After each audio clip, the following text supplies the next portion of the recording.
A cryptic invitation lures Miss Jane Marple to the opulent Grand Elysium Hotel, where chandeliers hide secrets and every guest wears a mask of deceit. Why was she summoned to this glittering den of intrigue?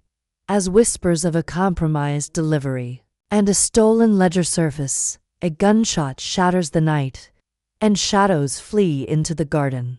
Can Miss Marple unravel a conspiracy woven through coded notes, veiled strangers, and desperate betrayals before the final curtain falls?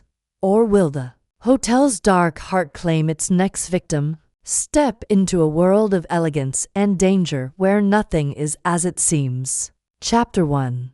The invitation to grandeur. Morning sun filtered through the lace curtains of Miss Jane Marple's modest cottage in St. Mary Mead, casting delicate patterns on the polished oak table where she sat, her knitting needles clicking softly. A cup of Earl Grey steamed beside her, its bergamot scent mingling with the crisp autumn air that slipped through the slightly open window. It was a morning like any other, save for the peculiar envelope that had arrived with the post, now resting unopened before her. Its creamy vellum and embossed gold crest suggested a world far removed from the quiet village life she cherished.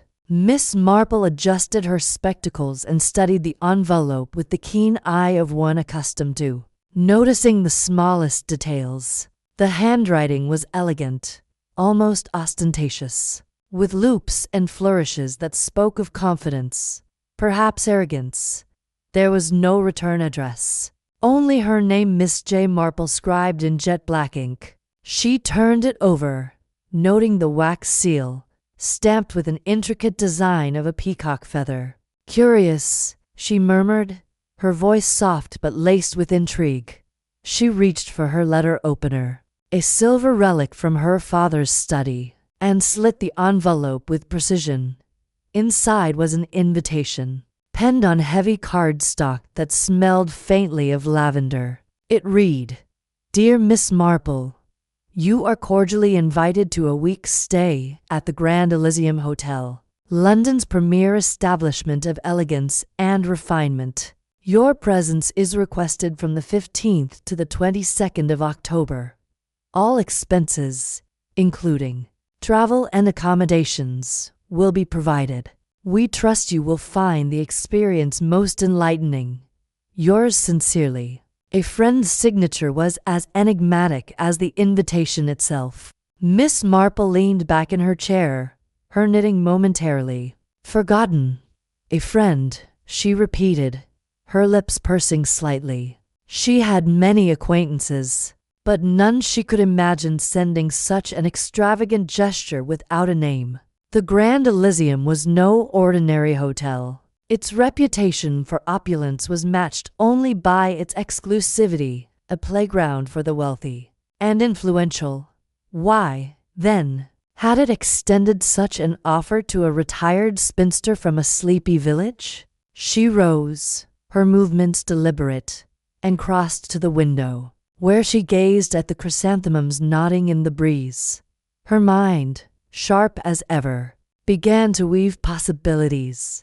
It could be a mistake, though the precise addressing suggested otherwise. A prank, perhaps, but the quality of the stationery argued against it.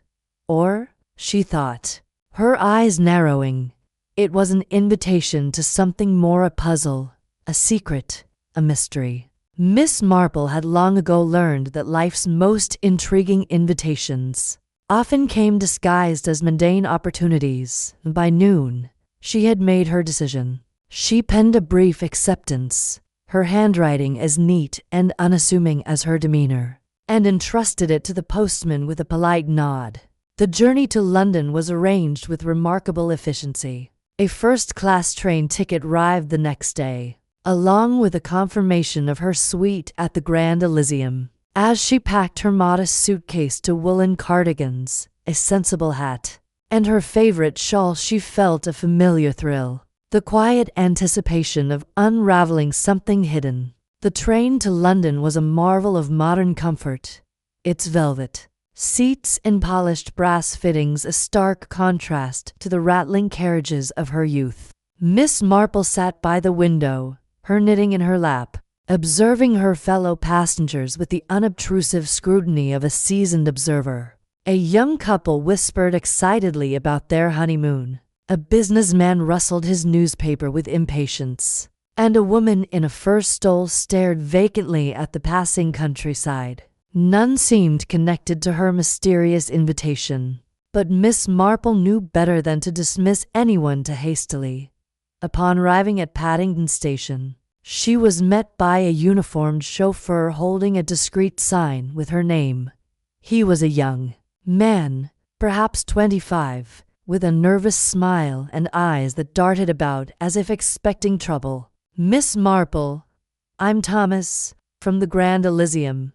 This way, please." His voice was polite but strained, and he fumbled slightly as he took her suitcase. She noted his calloused hands, unusual for a hotel employee, and the slight tremor in his fingers. "Thank you, Thomas," she said warmly, her tone disarming. "Is it a long drive?" "Not long, ma'am. About 20 minutes, traffic permitting." He led her to a gleaming Rolls-Royce, its silver hood ornament catching the afternoon light. As they drove through London's bustling streets, Miss Marple engaged him in light conversation, learning that he was new to the hotel, having started only a month ago. "It's a grand place," he said, his enthusiasm tinged with unease. "Lots of important people. Makes me a bit jumpy, truth be told." "Important people often do," Miss Marple replied, her smile encouraging. She filed away his nervousness, wondering if it stemmed from inexperience or something more. The Grand Elysium loomed into view, a palatial structure of white stone and arched windows, its facade adorned with climbing ivy and gilded accents. It was as if a slice of Versailles had been transplanted to Mayfair, a testament to wealth and ambition. Inside, the lobby was a symphony of marble and crystal, with chandeliers casting prismatic light across the polished floor. A concierge, immaculate in a tailcoat, greeted her with a bow. "Miss Marple, welcome. Your suite is ready. Allow me to escort you." She followed, noting the guests milling about. A tall man in a military overcoat, his posture rigid. A woman in a scarlet gown, her laughter echoing like a stage performance. And a bespectacled man with a briefcase, his eyes scanning the room with calculated precision. Each, she sensed, was a piece in a puzzle she had yet to fully see. Her suite was on the 3rd floor, a spacious affair with silk wallpaper and a balcony overlooking the hotel's private garden. The bellboy, a different young man from Thomas, set her suitcase down and lingered, as if expecting a tip. Miss Marple handed him a shilling with a smile, noting his quick glance at the door before he left. Alone, she unpacked methodically, her mind already cataloguing the day's observations. The invitation, Thomas's unease. The eclectic guests all pointed to something beneath the hotel's polished surface. That evening, Miss Marple descended to the dining room for tea, her lavender dress understated yet elegant. The room was a vision of grandeur, with long tables draped in white linen and silver tea services gleaming under candlelight. She chose a corner table, ideal for observation, and ordered a pot of Darjeeling. As she sipped, her eyes roamed the room, settling on the 3 guests she had noticed earlier. The man in the military overcoat, whom she learned was Colonel Rutherford, sat alone, his tea untouched as he stared at a folded letter. His face, weathered and stern, betrayed a flicker of unease when a waiter passed too closely. The woman in scarlet, introduced as Lady Vivian Clare, an actress of some renown, held court at a central table, her laughter drawing admiring glances. Yet her eyes, Miss Marple noted, were sharp, scanning the room as if searching for someone. The bespectacled man, Mr. Hargrove, sat near the fireplace, his briefcase at his feet. He was joined briefly by a woman in a veiled hat, their conversation hushed and urgent. Miss Marple's attention sharpened when she overheard a fragment of their exchange. Carried by a draught from an open window, the delivery was compromised, Hargrove muttered, his voice low. We can't afford another mistake. The woman's response was inaudible, but her gesture, a sharp shake of the head, spoke of frustration. They parted abruptly, Hargrove's fingers tightening on his briefcase as he left. She made a mental note of the word delivery. It could mean anything: a package, a message, a person. In her experience, such terms often cloaked something illicit. She sipped her tea, her expression serene, but her mind was alight with possibilities. The Grand Elysium, she suspected, was more than a hotel. It was a stage, and she had been invited to witness a performance whose script was yet unwritten. As the evening wore on, Miss Marple engaged in polite conversation with a fellow guest, Mrs. Langley, a widow with a penchant for gossip. Oh, the stories this place could tell, Mrs. Langley said, her eyes gleaming. They say the hotel's owner, some reclusive millionaire, only visits once a year, and the staff always whispering about secret rooms and hidden passages. Miss Marple smiled, encouraging her to continue, but her thoughts were on Thomas, the nervous valet. Had he overheard something he shouldn't? Was his unease tied to the delivery? Dinner was a formal affair, with a string quartet playing softly in the background. Miss Marple observed the dynamics among the guests. Colonel Rutherford's curt nod to Hargrove, Vivian's fleeting glance at the veiled woman, who did not appear at dinner. The food was exquisite: roast pheasant with truffle sauce, followed by a lemon tart, but Miss Marple ate sparingly, her attention on the undercurrents of tension. She noticed Thomas serving at a nearby table, his hands steadier now but his eyes avoiding Hargrove's. After dinner, she strolled through the hotel's public rooms, pausing in the library to browse a collection of leather-bound classics. There, she encountered Colonel Rutherford again, his letter now tucked into his pocket. Good evening, Colonel, she said, her tone warm. A fine library, isn't it? He grunted, his eyes wary. Too many books, not enough sense in them. But he lingered, as if drawn to her unassuming presence. She steered the conversation to the hotel, learning he was a frequent guest, though he seemed reluctant to discuss his reasons. Business, he said curtly, and excused himself. The night was still young when Miss Marple returned to her suite, her shawl draped over her shoulders. She sat at the writing desk, her notebook open, and jotted down her observations. Invitation. Anonymous. Thomas, nervous valet. Hargrove, delivery compromised. Vivian, watchful. Colonel, uneasy with letter. Veiled woman, secretive. Each was a thread, and she sensed they were woven into a tapestry she could not yet see. Before retiring, she stepped onto the balcony, the cool night air carrying the scent of roses from the garden below. The hotel's lights cast long shadows, and for a moment, she thought she saw a figure move among the hedges, a fleeting silhouette. Gone before she could be sure, she smiled faintly, her curiosity fully ignited. The Grand Elysium was no ordinary retreat, and her invitation was no mere gesture of hospitality. She was here for a reason, and she intended to discover it. As she closed the balcony doors and prepared for bed, Miss Marple felt a quiet satisfaction. The day had been one of introductions, not just to people, but to a mystery that promised to test her wits. She turned down the lamp, her mind already anticipating the next day's discoveries. content in the knowledge that she had taken the first step into the heart of the Grand Elysium's secrets. Chapter 2. The vanishing Valeth Grand Elysium Hotel shimmered under the morning sun, its Edwardian grandeur a testament to opulence frozen in time.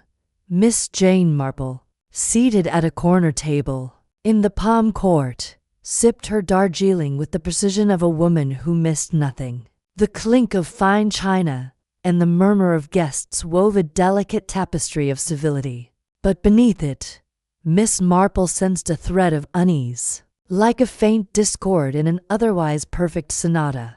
Her first day had been a study in observation. The hotel's staff moved with choreographed grace, their smiles polished but not always sincere. Among them, a young valet named Thomas had stood out, barely 20, with a mop of chestnut hair and a disarming grin. He'd carried her modest suitcase to her room with a cheerfulness that felt genuine. "First time at the Elysium, ma'am?" he'd asked, his hazel eyes bright with curiosity. She'd nodded, offering a vague smile, and he'd chatted lightly about the hotel's history, mentioning its labyrinthine corridors with a hint of pride. "You'll love it here," he'd said, tipping his cap before departing. His warmth had lingered in her mind, a rare note of authenticity in the hotel's orchestrated charm. Now, as she scanned the palm court, Thomas was nowhere to be seen. The other valets bustled about, their burgundy uniforms crisp, but none had his easy gait or quick smile. Miss Marple's fingers paused on her teacup. Absences, she knew, were often as telling as presences. She set her cup down and turned her attention to the guests. At a nearby table, Colonel Rutherford, a barrel-chested man with a walrus mustache, was regaling a young couple with tales of his military days in India. His voice boomed, but his eyes darted toward the entrance, as if expecting someone. Across the room, Lady Vivian Clare, the actress whose face adorned West End posters, held court with a coterie of admirers. Her laughter was musical, yet her fingers toyed nervously with a pearl necklace. And then there was Mr. Hargrove, the businessman, seated alone near the grand piano. His sharp features were buried in a newspaper, but his posture suggested he was listening far more than reading. Miss Marple's gaze returned to the staff. A maid, perhaps 18, with mousy hair tucked under a starched cap, was clearing a table with hurried movements. Her name tag read Elsie. Unlike the other maids, who maintained a serene facade, Elsie's face betrayed a flicker of anxiety. Miss Marple made a mental note to speak with her later. Maids, she had found, were often the eyes and ears of a place like this. The morning wore on, and Thomas's absence grew more conspicuous. At noon, Miss Marple strolled to the concierge desk, where a silver-haired man named Mr. Pembroke presided, with the dignity of a minor monarch. "Good morning, Miss Marple," he said, his voice smooth as polished oak. "How may I assist you?" "I was wondering about young Thomas." "The valet," she said, her tone light. "He was so helpful yesterday, but I haven't seen him today." Double quotes. Mr. Pembroke's smile didn't falter, but his eyes tightened imperceptibly. "Thomas? Yes. I'm afraid he left rather suddenly last night. Personal matters, I believe." "Oh, dear," Miss Marple said, her expression one of mild concern. "I hope all is well. He seemed such a reliable young man." "Quite," Mr. Pembroke replied, already turning to a ledger. "Now, may I arrange anything for you?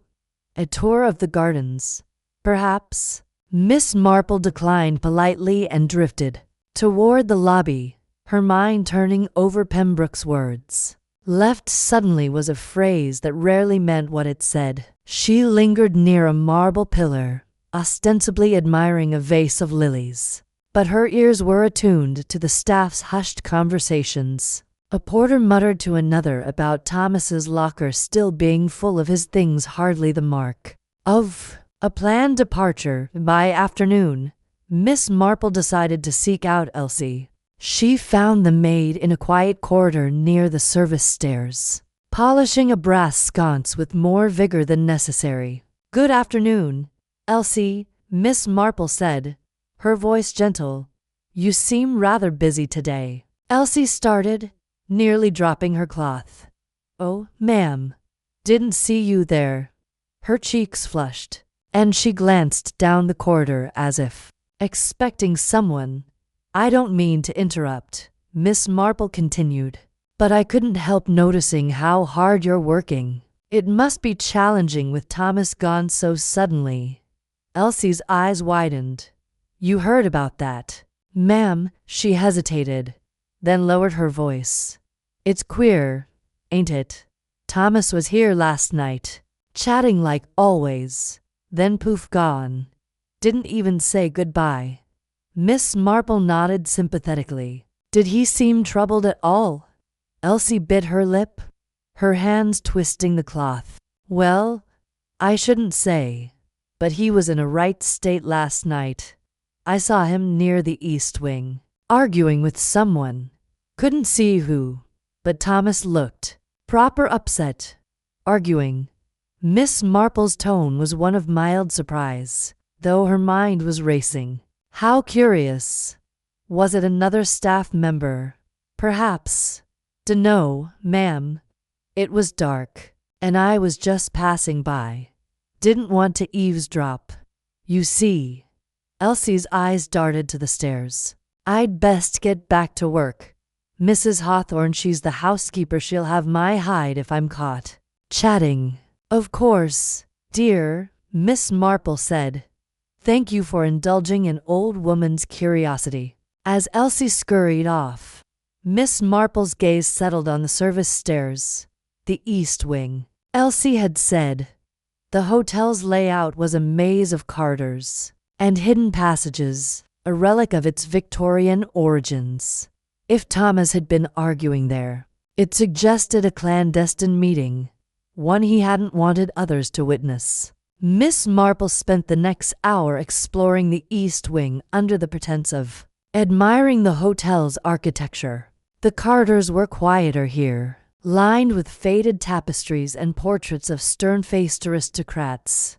Near a linen closet, she noticed a narrow door, half hidden behind a velvet curtain. It was unmarked, its brass handle dulled by disuse. She glanced around, ensuring no one was near, then tried the handle. It turned with a soft click. The door opened to a spiral staircase descending into shadow. A faint draft carried the scent of damp stone and wax polish. Miss Marple's heart quickened, not with fear but with the thrill of discovery. She closed the door behind her and began her descent, her gloved hands steady on the iron railing. The staircase ended at a low-ceilinged passage, lit by a single flickering bulb. The walls were bare brick, and the air was cool, suggesting she was below ground level. To her left, the passage stretched toward what she guessed was the hotel's basement. To her right, it curved out of sight. She chose the left path, her steps cautious but purposeful. The passage opened into a storage room cluttered with crates, old furniture, and rolled-up carpets. Dust motes danced in the dim light, and the silence was absolute. Miss Marple's eyes scanned the room, landing on a wooden crate tucked in a corner. Its lid was slightly askew, revealing a glint of metal inside. She approached, her fingers brushing the rough wood, and peered within. Inside was a small brass box, its surface etched with intricate filigree. It was locked, but the keyhole was scratched, as if someone had tried to force it open. Miss Marple's mind raced. A box like this was no ordinary trinket. It suggested something valuable, perhaps even illicit. Had Thomas been involved with it? Was this why he'd argued with someone? Before she could examine further, A faint noise echoed from the passage's scuff, like a shoe on stone. Miss Marple froze, her senses sharp. The sound came again, closer now. She slipped behind a stack of crates, her slight frame blending into the shadows. Her heart beat steadily. She had faced worse than this in her long career of unraveling secrets. A figure appeared in the doorway, silhouetted against the bulb's glow. It was a man, tall and broad-shouldered, wearing a dark coat that didn't match the staff's uniforms. He moved with purpose, his head turning as he scanned the room. Miss Marple held her breath, noting the way his hands flexed, as if ready for trouble. He approached the crate with the brass box, muttering under his breath, "Where is it? Blast him?" His voice was low, with a trace of an accent Miss Marple couldn't place. He lifted the crate's lid, cursing softly when he saw the box. He tried the lock, then slammed the lid shut, the sound reverberating in the confined space. For a moment, he stood still, his breathing heavy. Then, with a final glance around, he retreated down the passage. Miss Marple waited until his footsteps faded before emerging. Her mind was alight with possibilities. The man wasn't Hargrove or the Colonel, nor did he resemble any staff member she'd seen. An outsider, perhaps, or a guest she hadn't yet encountered. And the box, what was its significance? Thomas's disappearance seemed tied to it. But how? She retraced her steps to the staircase, her thoughts racing. The hotel's polished surface was cracking, revealing a web of secrets. Thomas's argument, the hidden staircase, the brass box, the stranger in the basement hall were pieces of a puzzle she was determined to solve. Back in her room, Miss Marple sat at the writing desk, her knitting needles clicking softly as she reviewed the day's discoveries. The needles were a prop, a way to occupy her hands while her mind worked. She jotted a few notes in her small, precise handwriting. Thomas argued in East Wing, vanished. Hidden staircase to basement, brass box, locked, sought by unknown man. Elsa nervous, knows more? The evening stretched before her, and she decided to attend dinner in the crystal dining room. It would give her a chance to observe the guests and staff again, perhaps catch a glimpse of the man from the basement. She chose a simple navy dress, her only adornment a brooch shaped like a sprig of lavender. It was unassuming, like her, but its pin was sharp, a reminder that even gentle things could sting. The dining room was a spectacle of crystal chandeliers and white linen, the air alive with the clink of silver and the hum of conversation. Miss Marple was seated at a small table near the orchestra, where a string quartet played a lilting waltz. She ordered a modest meal consomme, poached sole, and a fruit tart, her attention fixed on the room. Colonel Rutherford was dining with a group of retired officers, his laughter louder than necessary. Lady Vivian, resplendent in emerald silk, was at a central table, her charm drawing eyes like moths to a flame. Hargrove sat alone, his fork moving mechanically as he watched the room. Elsie was among the servers, her movements stiff as she avoided eye contact with the guests. Miss Marple's gaze swept the room, searching for the man from the basement. She didn't see him, but she did notice Mr. Pembroke, the concierge, speaking quietly with a waiter near the kitchen doors. The waiter nodded and slipped out, returning minutes later with a folded note that Pembroke tucked into his pocket. Miss Marple's lips pursed. Pembroke's smooth dismissal of Thomas's absence now seemed less convincing. As the meal progressed, Miss Marple overheard snippets of conversation from nearby tables. A dowager complained about the noise from the East Wing last night, like someone was dragging furniture. A young man mentioned seeing a shifty fellow near the service entrance at dawn. Each fragment added to the mosaic in Miss Marple's mind. After dinner, She lingered in the lounge, nursing a cup of chamomile tea. The pianist, a weary man with a pencil-thin mustache, played a soft rendition of Claire de Lune. Miss Marple approached him during a break, complimenting his performance. "You must see so much from your perch," she said, her tone conspiratorial. "All the comings and goings." The pianist grinned, flattered. "Oh, ma'am, folks don't notice me, but I notice them. Like that valet, Thomas, always rushing about, carrying notes for guests. Saw him last night, looking like he'd seen a ghost." Miss Marple leaned closer. "A ghost, you say? Where was this?" "Near the east wing doors," the pianist said, lowering his voice. "He was with some gent I didn't recognize. Tall, dark coat, kept his hat low. They were whispering.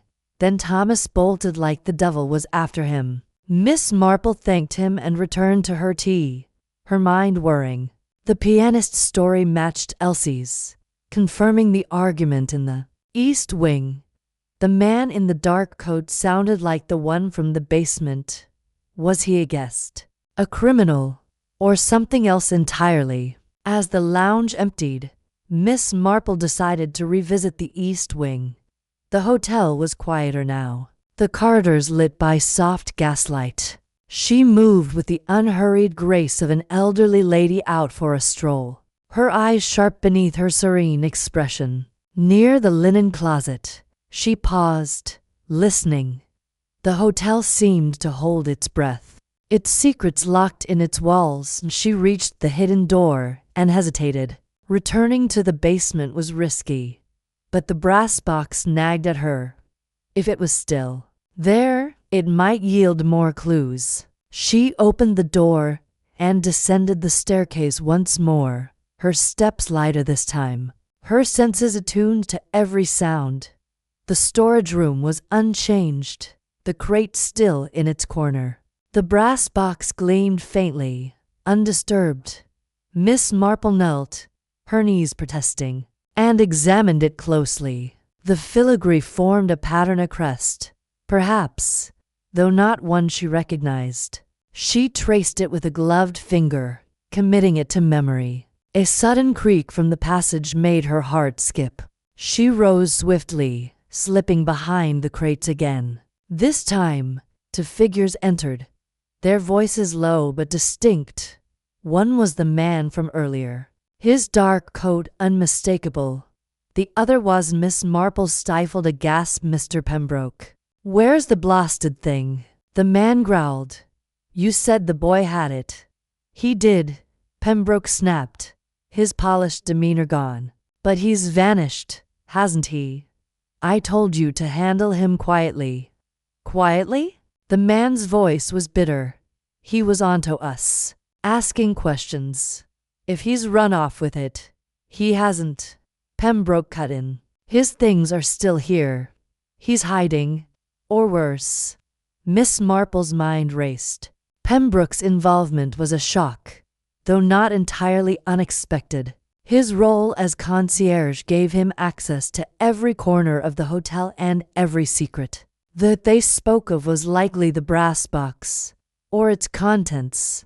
And Thomas, was he hiding, as Pembroke suggested, or had something more sinister befallen him? The men searched the room, their frustration palpable. They didn't notice the box, its crate obscured by shadows. After a tense minute, they left, their voices fading down the passage. Miss Marple waited, her breathing steady, then emerged. She considered taking the box but decided against it. It was safer here, for now. Back in her room, she locked the door and sat by the window, the city's lights a distant glow. The day's events had woven a complex tapestry. Thomas's disappearance, the argument, the hidden staircase, the brass box, the stranger, and now Pembroke's treachery. Each thread pointed to a larger conspiracy, one she was only beginning to unravel. She picked up her knitting, the needles a soothing rhythm. Tomorrow, she would speak with Elsie again, gently coaxing more details. She would watch Pembroke closely, noting his interactions, and she would return to the basement, perhaps with a hairpin to try the box's lock. For now, she was content with her progress. The Grand Elysium's secrets were no match for her quiet tenacity. As she drifted to sleep, the image of the brass box lingered, its filigree crest a silent challenge. Miss Marple smiled faintly. Challenges, after all, were what she lived for. Chapter 3. The actress's Alibi. Grand Elysium Hotel's lobby shimmered under the glow of its chandeliers, their crystal facets scattering light across marble floors and gilded cornices. The air buzzed with the polite chatter of guests, their voices mingling with the clink of porcelain teacups and the soft strains of a string quartet.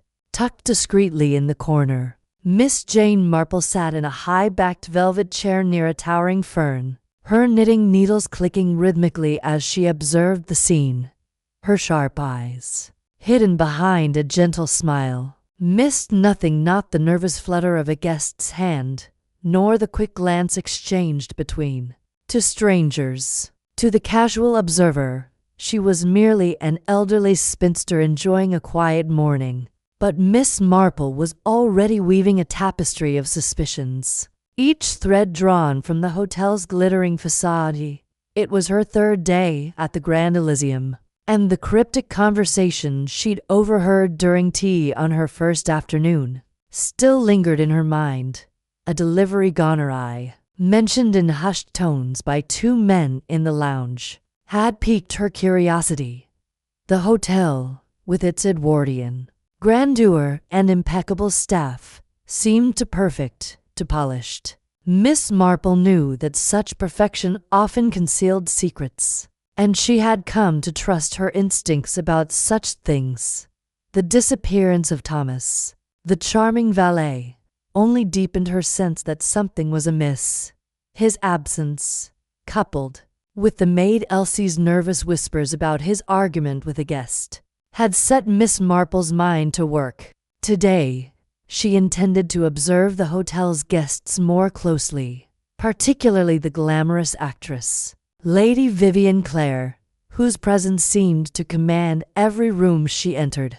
As if summoned by the thought, Vivian swept into the lobby, her emerald silk dress catching the light like a polished gem. Her auburn hair was swept up in an elegant chignon, and a single pearl pendant gleamed at her throat.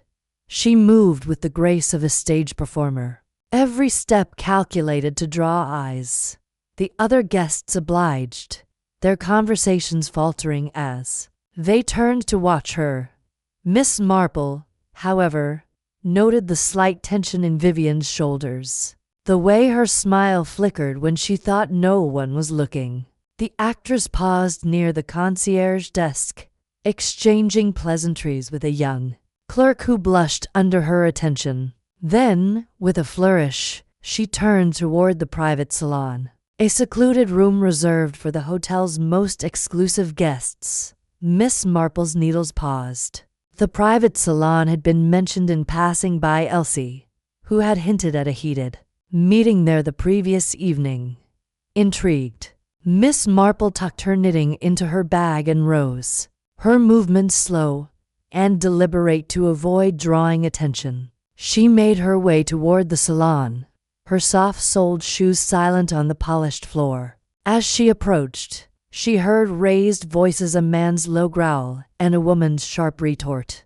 The door was slightly ajar, and Miss Marple positioned herself behind a heavy velvet curtain, her small frame easily concealed. Inside, the businessman, Mr. Edward Hargrove, stood with his back to the door, his broad shoulders tense. His voice was clipped, laced with frustration. "You were supposed to ensure it arrived on time, Vivian. This isn't a game."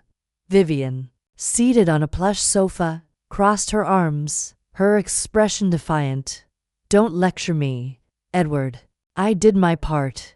If your contacts couldn't deliver, That's hardly my fault. Miss Marple's ears pricked at the mention of a delivery. The same word from the tea conversation. She leaned closer, careful not to rustle the curtain. Hargrove paced, his polished shoes clicking against the parquet floor. The client is furious. If we don't fix this before the gala, we're finished. All of us. Vivian's laugh was sharp, almost brittle. Oh, please. You're always so dramatic. I'll handle the client. I always do. Their voices dropped, and Miss Marple strained to hear more. But the conversation was interrupted by a sudden commotion in the lobby. A piercing cry cut through the air, followed by a collective gasp. Miss Marple slipped from behind the curtain and hurried toward the sound, her heart quickening not with fear but with anticipation. Chaos, she knew, often revealed truths that, calm concealed in the center of the lobby, Lady Vivian Clare lay sprawled on the marble floor, her emerald dress fanning out like spilled ink. Her eyes were closed, her face pale, and her hand clutched dramatically at her chest. A small crowd gathered, murmuring in concern. The young concierge knelt beside her, fanning her with a folded newspaper, while Colonel Rutherford, the retired military man, barked orders for someone to fetch a doctor. Miss Marple, however, remained at the edge of the circle, her gaze steady. She noted the precise angle of Vivian's pose, the careful placement of her hand, the faint flush on her cheeks that belied true unconsciousness. It was a performance, and a good one. But Miss Marple had seen enough amateur theatricals in St. Mary Mead to recognize a staged feint. Within moments, Vivian's eyelids fluttered, and she let out a soft moan. The concierge helped her sit up, and she pressed a hand to her forehead, her voice trembling. "Oh, how dreadful! I must have been overcome by the heat." The colonel, his mustache bristling with concern, offered his arm. "My dear lady, you must rest. This hotel is far too stuffy for such delicate sensibilities." Vivian accepted his help, her smile weak but grateful. "You're too kind, Colonel. I'll be quite all right, I'm sure." As the crowd dispersed, Miss Marple caught Vivian's glance toward the private salon, where Hargrove now stood in the doorway, his face a mask of irritation. Their eyes met briefly, and Miss Marple saw a flicker of something triumph, perhaps, in Vivian's expression before she leaned heavily on the colonel's arm and allowed herself to be led to a nearby chaise. Miss Marple returned to her chair, her mind racing. The fainting spell had been no accident. It had drawn every eye in the lobby, including those of the staff, away from the salon. Whatever Hargrove and Vivian had been discussing, the actress had ensured it remained private. But why? And what was the commotion in the salon that Vivian's theatrics had so neatly overshadowed? Determined to find out, Miss Marple waited until the lobby settled into its usual rhythm before approaching the concierge desk.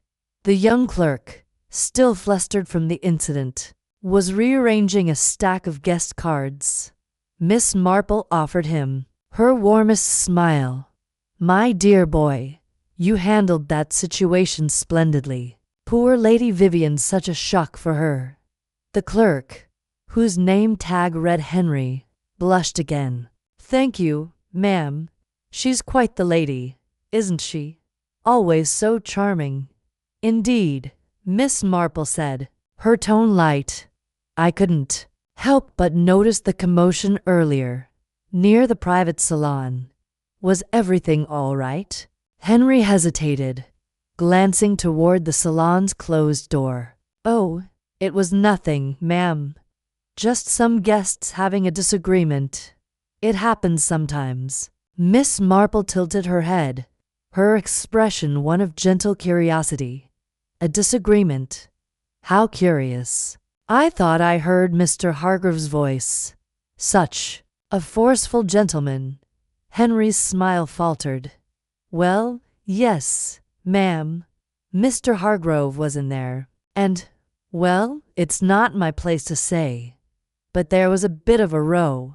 Something about a business deal. The staff were told to stay out until it was sorted. Miss Marple nodded, her eyes twinkling with understanding. Of course, my dear. You're quite right to be discreet. I'm sure it was nothing serious. She thanked Henry and returned to her knitting, but her thoughts were far from the scarf taking shape in her hands. A business deal, a heated meeting, and Vivian's perfectly timed faint. It was all too convenient. The actress was no mere bystander. She was a player in whatever game was unfolding at the Grand Elysium. Miss Marple resolved to keep a closer eye on her, certain that Vivian's alibi, so carefully performed, was a thread that could unravel the entire mystery. That afternoon, Miss Marple took a leisurely stroll through the hotel's rose garden, a secluded oasis tucked behind the main building. The air was heavy with the scent of blooms, and the gravel paths crunched softly underfoot. She had hoped for a moment of quiet reflection, but her attention was drawn to a figure standing near a marble fountain. Vivian, now dressed in a pale lavender gown, her face partially obscured by a wide-brimmed hat.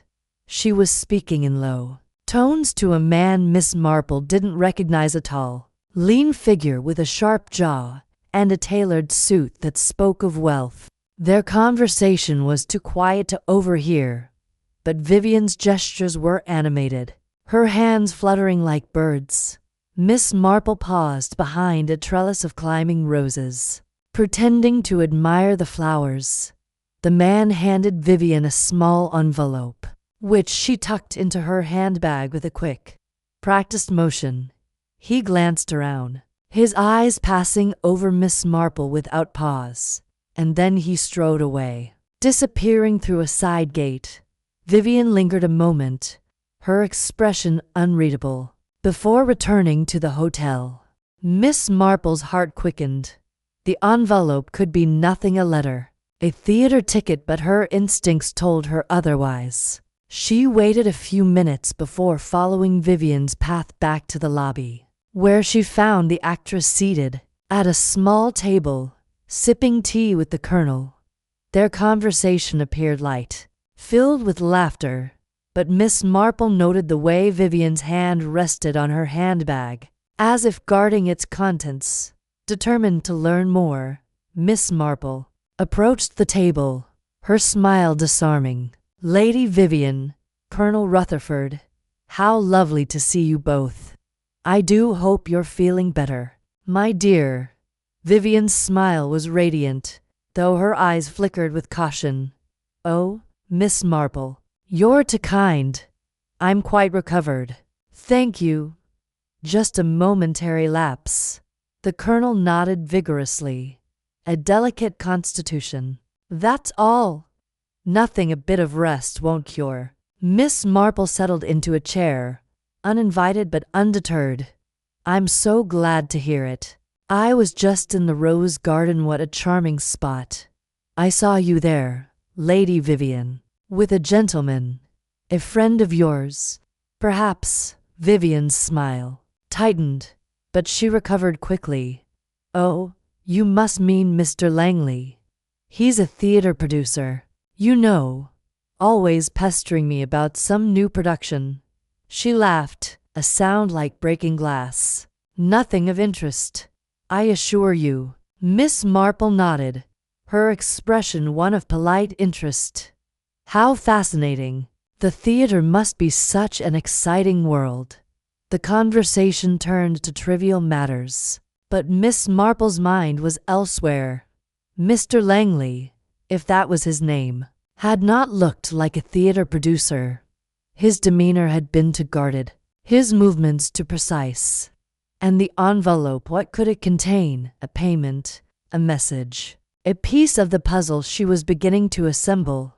As evening fell, Miss Marple retired to the hotel's library, a quiet room lined with leather-bound books and heavy oak furniture. She settled into an armchair with a volume of Dickens, but her attention was on the other occupants.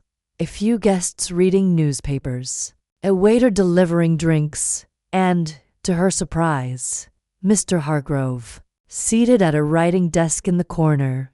He was scribbling furiously, his face etched with concentration. Miss Marple watched as he sealed an envelope similar in size to the one Vivian had received, and slipped it into his pocket before leaving the room. The library grew quiet, and Miss Marple seized her chance. She approached the desk, her movements casual, and glanced at the blotter where Hargrove had been writing. A few stray words were visible, pressed into the paper. Sapphire, midnight, exchange. Her pulse quickened. The words echoed the cipher Colonel Rutherford would later find. Though Miss Marple had no way of knowing that yet, she memorized them, then returned to her chair, her mind racing with possibilities. The sapphire could refer to the pendant Vivian had been seen wearing, a detail Miss Marple had noted in the newspapers, a rare jewel stolen from a private collection. The midnight exchange suggested a clandestine meeting, perhaps tied to the delivery Hargrove and Vivian had argued about. And Mr. Langley, where did he fit? Was he the client Hargrove feared, or another player in this intricate game? Miss Marple spent the next hour knitting in the library, her needles a steady rhythm as she pieced together the day's observations. Vivian's fainting spell had been a diversion, likely to cover the commotion in the salon. Her meeting with Langley, the envelope, and Hargrove's anxious scribbling all pointed to a conspiracy and network of secrets woven through the hotel's opulent halls. Vivian was no mere actress. She was a linchpin, her charm and theatrics masking a deeper purpose. As the clock struck 9, Miss Marple closed her book and rose, her expression serene but her mind alight with purpose. She had identified a key player in Vivian, and the actress's carefully rehearsed alibi was beginning to fray at the edges. Tomorrow, Miss Marple would press further, perhaps by engaging Vivian directly or exploring the salon for more clues. For now, she was content with her progress, satisfied that the Grand Elysium's secrets were no match for her quiet determination. She returned to her room, the hotel's corridors hushed and shadowy. As she passed the private salon, she paused, her hand brushing the door. It was locked, but the faint sound of voices within told her the game was far from over. With a small, knowing smile, Miss Marple continued to her room, her steps light and her heart steady. The actress's alibi was a performance, but Miss Marple was writing her own script, one that would soon bring the truth to light. Chapter 4. The Colonel's Seaforth Library of the Grand Elysium Hotel was a sanctuary of polished mahogany, its shelves groaning under the weight of leather-bound tomes and the air thick with the scent of aged paper and beeswax. Dust motes danced in the slanting light that poured through tall, arched windows, their leaded panes casting kaleidoscopic patterns on the parquet floor. Miss Jane Marple sat in a high-backed armchair near a corner, her knitting needles clicking softly, a skein of pale blue wool unspooling in her lap. To the casual observer, she was merely an elderly spinster enjoying a quiet afternoon, her eyes half closed as if lost in thought. But her senses were sharp, attuned to every detail of the room, particularly the man seated at the heavy oak table across from her. Colonel Rutherford. The Colonel, a weary man with a silver mustache and a ramrod straight posture that betrayed his military past, was engrossed in a scrap of paper, his brow furrowed as he traced a finger over the scribbled text, muttering under his breath. His tweed jacket, though impeccably tailored, bore the faint creases of frequent wear, and his polished brogues tapped an irregular rhythm on the floor. Miss Marple's needles paused for a fraction of a second as she noted his agitation, subtle but unmistakable. The paper in his hands was no ordinary note. It held his attention like a riddle he couldn't solve. She had first noticed him that morning at breakfast, where he'd been unusually distracted, his gaze darting to the hotel's entrance as if expecting someone. Now, in the library's hush, his unease was even more pronounced. Miss Marple adjusted her spectacles, her fingers resuming their steady rhythm, and allowed her eyes to drift toward him. The paper was small, no larger than a calling card, and covered in a dense scrawl of letters and numbers. A cipher, she thought, her heart quickening with the thrill of a puzzle. She had seen such things before, in the warriors, when village gossip had occasionally brushed against matters of espionage. Her nephew Raymond, ever dismissive of her provincial insights, would be astonished to know how often her quiet observations had unraveled secrets. Dratted thing, Colonel, Rutherford muttered, loud enough to break the silence. He glanced up, catching Miss Marple's eye, and offered a sheepish smile. Forgive me, madam. Just a bit of nonsense I found in my coat pocket. Some fool's idea of a jest, no doubt. Miss Marple tilted her head, her expression one of polite curiosity. A jest, Colonel? How intriguing. I do find that people's idea of humor can reveal so much about them. May I ask what sort of nonsense it is? The Colonel hesitated, his fingers tightening on the paper. For a moment, she thought he might dismiss her outright, but something in her gentle demeanor, perhaps the disarming air of a kindly aunt, seemed to put him at ease. He leaned forward, lowering his voice. It's a queer sort of note. All jumbled letters and numbers, like something out of a spy novel. I've half a mind to toss it in the fire. Oh, but you mustn't, Miss Marple said, her tone light but firm. Such things are often more than they seem. In my village, St. Mary Mead, we once had a young man leave coded messages in the church hymnals. It turned out to be a matter of a lost inheritance, not a prank at all. The Colonel's eyes widened, a flicker of respect crossing his weathered face. You don't say. Well, I suppose it couldn't hurt to take a look. Though I warn you, it's gibberish to me. He slid the paper across the table, careful to keep his movements discreet. Miss Marple set her knitting aside and leaned forward, her fingers brushing the worn edge of the note. It was written in black ink, the handwriting precise but hurried, as if the author had been pressed for time. The text read, X for Z7P9QW to 3M8Y6N.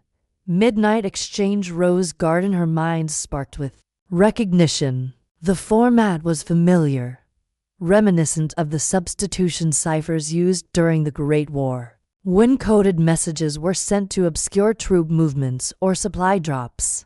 The letters and numbers were likely a simple mask, meant to confuse the uninitiated.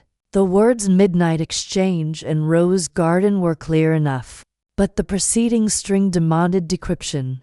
Fascinating, she murmured, her voice barely audible. And you say you found this in your coat pocket, Colonel? Yes, just this morning, he replied, his tone guarded. I'd hung my coat in the cloakroom after dinner last night. Someone must have slipped it in while I wasn't looking. Miss Marple nodded, her mind racing. The cloakroom was a busy place, with staff and guests coming and going. Anyone could have planted the note, but the choice of the Colonel as its recipient was telling. He was no ordinary guest. His military background and reserved demeanor suggested a man accustomed to authority, perhaps even secrets. She wondered if the note was meant to involve him or to warn him. Have you any enemies here at the hotel, Colonel? She asked, her tone as casual as if she were inquiring about the weather. Enemies, he chuckled, though it lacked conviction. Hardly. I'm just a retired soldier enjoying a bit of luxury. But I'll admit, this note's got me rattled. I don't like mysteries I can't solve. Then perhaps we might solve it together, Miss Marple suggested, her eyes twinkling. I've always found that two heads are better than one, especially when it comes to puzzles. The Colonel hesitated, then nodded. Very well, Miss Marple. Jane Marple. Miss Marple. Then, let's see what we can make of this. She turned her attention back to the cipher, her mind sifting through possibilities. The string X for Z7P9QW23M8Y6N was likely a key or instruction, but its meaning depended on the cipher's structure. She recalled a technique she'd once overheard from a retired codebreaker who'd visited St. Mary Mead, a simple substitution, where numbers and letters stood for others in a predictable pattern. If the numbers represented positions in the alphabet, A equals 1, B equals 2, and so on, and the letters were decoys or part of a secondary code, she might crack it. Let's assume the numbers are significant, she said, pulling a small notebook and pencil from her handbag. If we treat them as alphabet positions for 7, 2, 3, 6, we get D, G, B, C, F. That doesn't spell anything obvious, but perhaps it's a sequence or a keyword.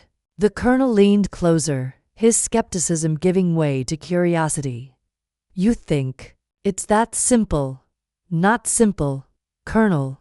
Deliberate. Whoever wrote this wanted it to be solved, but only by the right person. The words Midnight Exchange and Rose Garden are plain enough, which suggests the coded part is meant to confirm something or to exclude the wrong eyes. She jotted down the numbers and letters, experimenting with pairings. If the letters were placeholders, the numbers might indicate a shift in the alphabet, a common technique in wartime ciphers. She tried applying a Caesar cipher, shifting each letter by the corresponding number. For X for Z. A shift of 4 on X 23rd letter gave B, and on Z 26th gave F. The result was unpromising, but she persisted, testing variations. As she worked, the library door creaked open, and a young porter entered, carrying a tray of tea things. He glanced at the Colonel, then at Miss Marple, his expression neutral but his eyes lingering a moment too long. Miss Marple smiled warmly, noting his name tag, Edward. He set the tray down and left without a word, but she filed away his curiosity. For later consideration, try reversing it, the Colonel suggested, his voice low. In my old regiment, we sometimes wrote codes backward to throw off interceptors. Miss Marple nodded, intrigued. Reversing the string gave in 6Y8M3 to WQ9P7Z for X. She applied the same logic, treating the numbers as alphabet positions. 6 equals F, 8 equals H, to equals B, 9 equals I, for equals D. The sequence FBD was no clearer, but it felt closer, like a key turning in a lock that hadn't yet caught. She scribbled furiously, her knitting forgotten, as the Colonel watched with growing admiration. You've a knack for this, Miss Marple, he said. Reminds me of the chaps in Signals Intelligence. Never thought I'd meet a civilian with such a head for codes. Oh, I'm no expert, she replied modestly, but I do enjoy a challenge. In St. Mary Mead, we once had a crossword puzzle in the parish magazine that hid a rather scandalous message about the vicar's wife. It took a bit of puzzling, but we sorted it out.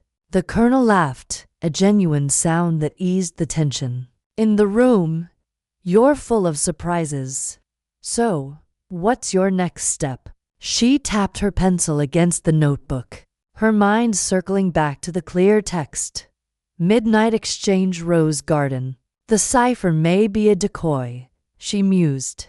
The real message is in the plain text. A meeting at midnight in the rose garden, hardly subtle. But why leave it for you, Colonel? Have you received any other instructions? His face clouded, and he shifted in his seat. As a matter of fact, I did. Last night, a bellboy handed me an envelope. No sender, just a typed note saying to be at the Rose Garden at midnight tomorrow. I thought it was some hotel gimmick, scavenger hunt or some such nonsense. Miss Marple's eyes narrowed. May I see it? He produced a folded sheet from his pocket, its edges crisp as if freshly printed. The note was brief. Be at the Rose Garden at midnight, the 2nd of August. Bring nothing. Tell no one. The date was tomorrow, and the tone was unmistakably commanding. Miss Marple's mind raced. The cipher and the note were connected, but their purpose remained elusive. Was the Colonel a target, a pawn, or something else entirely? She thought of the other guests, the glamorous Lady Vivian Clare, whose fainting spell had seemed so conveniently timed, and the secretive Mr. Hargrove, whose heated meeting in the salon had drawn whispers. The Grand Elysium was a stage, and its players were performing a carefully scripted drama. Colonel, she said softly, I think it best if you keep this note safe and tell no one of our conversation. Whoever left these messages expects you to act, but we mustn't play their game just yet. You think it's serious, then? He asked, his voice tinged with unease. I think it's deliberate, she replied. And in my experience, deliberate actions in grand hotels are rarely innocent. Will you allow me to keep the cipher? I'd like to study it further. He hesitated, then nodded. You've earned my trust, Miss Marple. But be careful. If this is more than a prank, we're wading into deep waters. She tucked the note into her handbag, her fingers brushing the soft wool of her knitting. I'm quite used to deep waters, Colonel. Now, shall we have some tea? It's remarkable how a cuppa can clarify one's thoughts. As they sipped their tea, Miss Marple's mind churned with possibilities. The cipher was a puzzle, but the real challenge was the human element, the motives and connections weaving through the hotel's opulent halls. She thought of Thomas, the missing valet, and Elsie's whispered hints of an argument. She recalled Vivian's nervous glance toward the Colonel during her staged collapse. And now, this cipher slipped into a soldier's pocket with instructions for a clandestine meeting. The pieces were scattered, but Miss Marple felt the familiar thrill of a pattern emerging.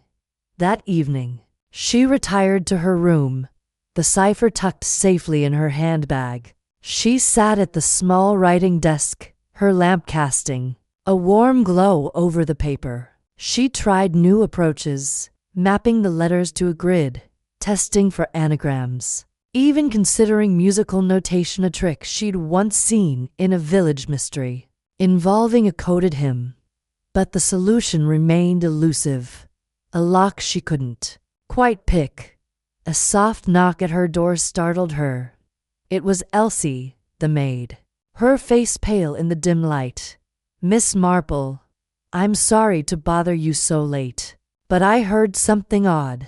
The Colonel, he was in the lounge, talking to that actress, Lady Vivian. They mentioned the Rose Garden, and he looked awful worried.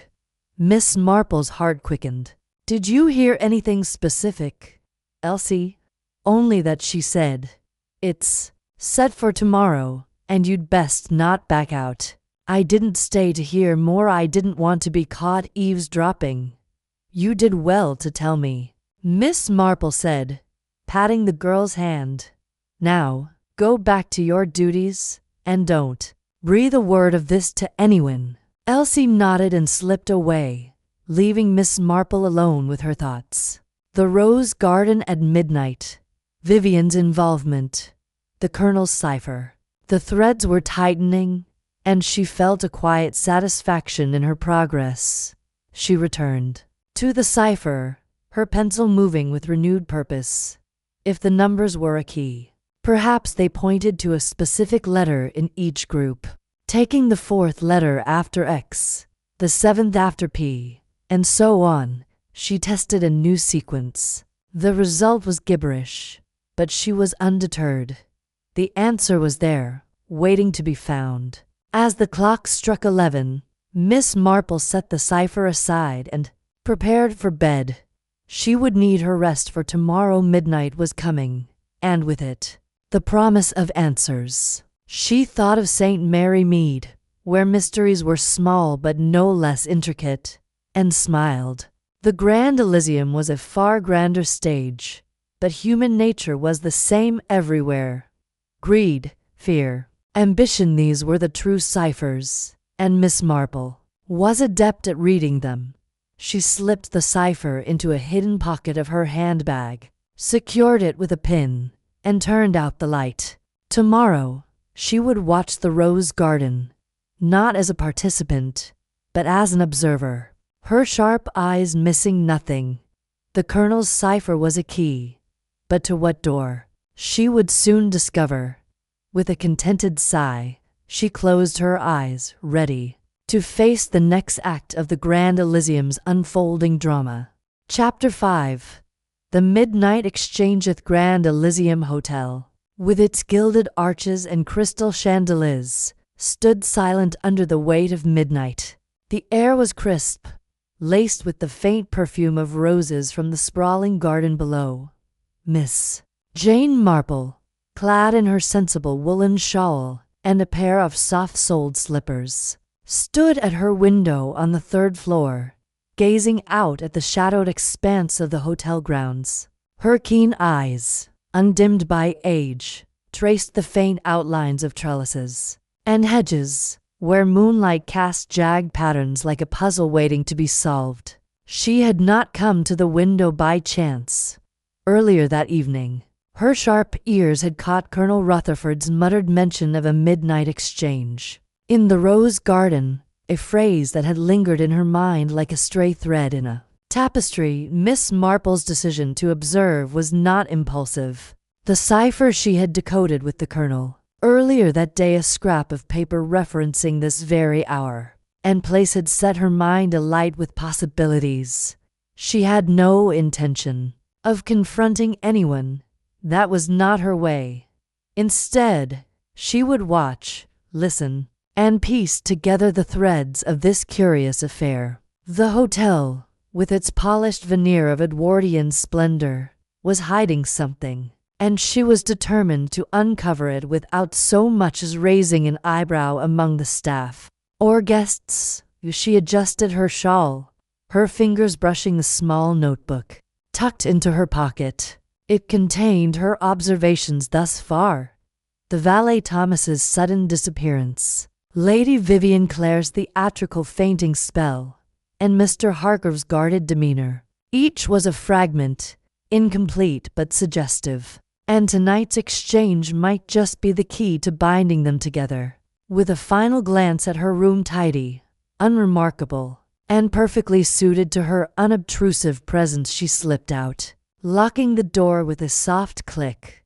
The corridor was dim, lit only by the occasional sconce casting pools of golden light.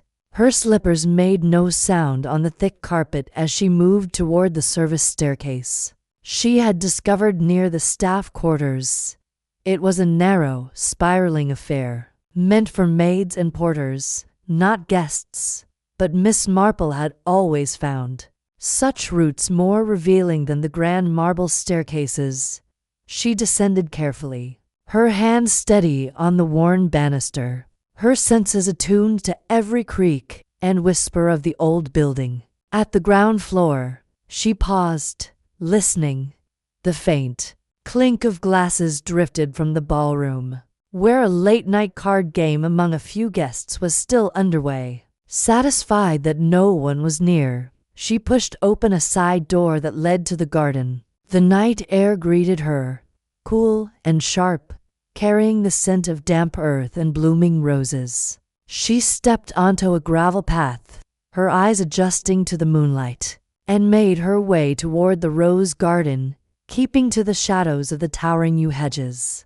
The rose garden was a masterpiece of design, its circular beds radiating from a central fountain like the spokes of a wheel. Trellises draped with climbing roses formed natural alcoves, perfect for private conversations or clandestine deals. Miss Marple chose a spot behind a particularly dense trellis, its latticework offering both cover and a clear view of the garden's heart. She settled in, her back against the cool wood, and waited, her breath slow and even, her mind as sharp as a needle. Minutes passed, marked only by the distant hoot of an owl and the soft gurgle of the fountain. Then a rustle faint, deliberate caught her ear. She peered through the trellis, her eyes narrowing as two figures emerged from opposite ends of the garden. One was unmistakable, Mr. Hargrove, his broad shoulders and brisk stride betraying him even in the dim light. His face, usually composed, was taut, his eyes darting as he scanned the garden. The other figure was less distinct, cloaked in a long coat and hat pulled low, their movements fluid but cautious, like a cat stalking through tall grass. Miss Marple's heart quickened, though her expression remained serene. She leaned forward, slightly, her fingers tightening around the notebook in her pocket. The two men met near the fountain, their voices low but carrying in the still night air. "You're late," Hargrove growled, his tone clipped. "I don't like waiting." The other figure chuckled, a dry, humorless sound. "Patience, Hargrove. You'll get what you paid for. But first show me the money." Hargrove reached into his coat, producing a thick envelope. He held it up, letting the moonlight catch the edges, but did not hand it over. "The package first." "I'm not a fool." The cloaked figure hesitated, then drew a small, cloth-wrapped bundle from beneath their coat. It was no larger than a book, tied with thin cord. They extended it, but as Hargrove reached for it, they pulled back. "Not so fast. You've been asking too many questions. My employer doesn't like that." Hargrove's jaw tightened. "Your employer can go to the devil. I've done my part, cleaned up your mess with that valet, kept the colonel in line. I want what's mine." Miss Marple's breath caught. The valet Thomas. So Hargrove was involved in his disappearance. Her mind raced, cataloging the revelation, but she kept her focus on the scene unfolding before her. The cloaked figure tilted their head, as if weighing Hargrove's words. "You're bold. I'll give you that. But bold men make mistakes, like trusting the wrong people." They tossed the bundle to Hargrove, who caught it with a grunt. In return, he thrust the envelope forward, and the exchange was complete. For a moment, neither moved, the tension between them palpable. Then the cloaked figure spoke, their voice dropping to a hiss. "One last thing. The old Lady Marple. She's been sniffing around. Keep an eye on her." Miss Marple froze, her pulse hammering in her ears. They knew her name. She pressed herself closer to the trellis, her mind working furiously. How had she been noticed? She had been so careful, so discreet. But there was no time to dwell on it. Now, Hargrove snorted. "Marple. That spinster. She's harmless. Nits and gossips. That's all. Don't underestimate her." The other snapped. "She's got a way of seeing things. If she becomes a problem, deal with it." Hargrove tucked the bundle into his coat. "I'll handle it. Now get out of here before someone sees us." The cloaked figure melted into the shadows, their footsteps fading into the night. Hargrove lingered, his hand resting on the bundle as if reassuring himself of its presence. Then, with a final glance around, He strode toward the hotel's side entrance, his gait purposeful. Miss Marple remained still, her mind a whirl of thoughts. The mention of her name was troubling, but it also confirmed she was on the right track. The bundle, the money, the reference to Thomasit was all part of a larger scheme, one she was only beginning to glimpse. She waited until she was certain Hargrove was gone before stepping out from behind the trellis, her movements slow and deliberate. As she crossed the garden, her foot brushed against something soft. She bent down, her fingers closing around a small piece of paper caught in the gravel. It was a receipt, crumpled but legible, bearing the name of a jeweler in Bond Street and a description of a sapphire pendant. Her lips curved into a faint smile, a careless mistake, but one that might prove invaluable. She tucked the receipt into her notebook and made her way back to the service staircase, her heart lighter despite the danger. The exchange had revealed more than she had hoped. Hargrove's role, the existence of a shadowy employer, and a warning about her own involvement. She was not deterred. If anything, the challenge sharpened her resolve. Back in her room, Miss Marple locked the door and sat at the small writing desk, her notebook open before her. She smoothed the receipt and studied it under the lamplight, her mind already connecting it to the sapphire pendant she had seen in the newspaper, a stolen piece. If her memory served, she wrote a few careful notes, her handwriting neat and precise, then closed the book and leaned back, her eyes distant but bright. The Grand Elysium was a stage, and its players were revealing themselves one by one. Hargrove, the cloaked figure, perhaps even Vivian or the Colonel, they were all bound by this conspiracy, and she, Miss Jane Marple, was unraveling it with the patience of a woman who knew the value of a single dropped stitch. She extinguished the lamp and climbed into bed, her mind still turning, her heart content with the night's work. The next morning, Miss Marple rose early, her routine unchanged despite the late hour of her adventure. She dressed in her usual tweed skirt and lavender blouse, her appearance as unassuming as ever, and made her way to the dining room for breakfast. The room was a symphony of clinking china and murmured conversations, the guests oblivious to the drama that had unfolded in the garden hours before. She chose a table near the window, where she could observe the room while appearing absorbed in her tea and toast. Hargrove was absent, but Vivian Clare swept in, her silk gown shimmering, her laughter a touch too bright. The Colonel sat alone, his newspaper unread, his brow furrowed as if wrestling with a decision. Miss Marple noted it all, her expression serene, her mind cataloging every detail. As she sipped her tea, a young waiter approached, his face pale. "Miss Marple, a message for you." He handed her a folded note, his hand trembling slightly. "Thank you, dear," she said, her voice warm but her eyes sharp. The boy scurried away, and she unfolded the note, her heart quickening. It was written in a hurried scrawl.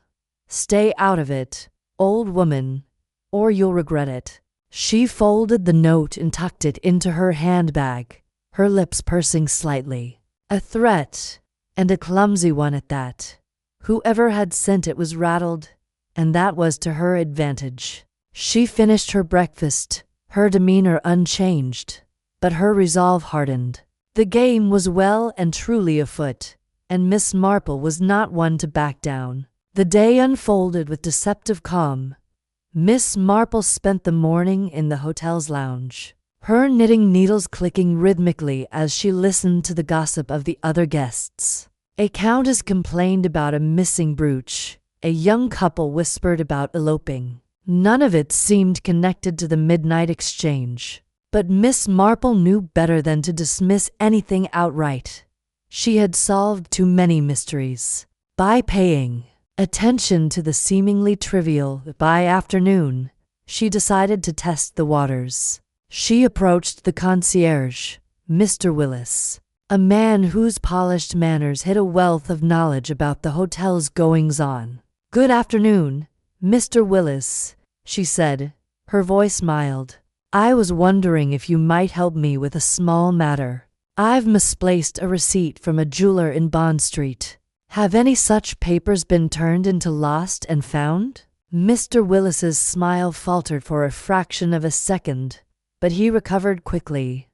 "I'm afraid not, Miss Marple, but I'll keep an eye out. A jeweler, you say? Any particular item?" "Oh, nothing important," she said, waving a hand. "Just a trinket. Thank you, dear." She turned away, satisfied. The flicker in Willis's eyes had told her enough. He knew something about the receipt, or at least about the jeweler.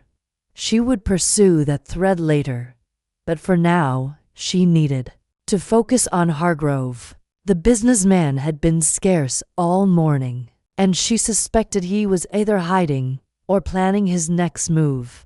Her opportunity came at tea, when Hargrove appeared in the lounge, his face drawn but his manner brusque.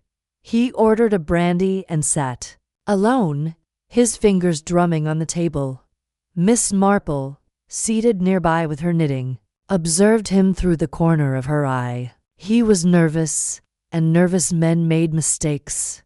She waited until he rose to leave, then followed at a discreet distance, her steps slow but purposeful. He headed not to his room but to the hotel's private salon, a room reserved for exclusive meetings.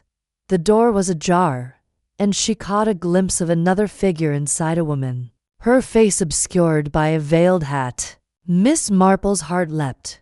Could this be the cloaked figure from the garden, or someone new? She lingered in the hallway, pretending to study a painting of a pastoral scene. The voices inside were low, but she caught fragments. The pendant. Too risky. Duval. The name Duval sent a jolt through her. It was unfamiliar, but it carried weight, like a piece of a puzzle she hadn't yet seen. The door opened, and Miss Marple turned away, her heart pounding.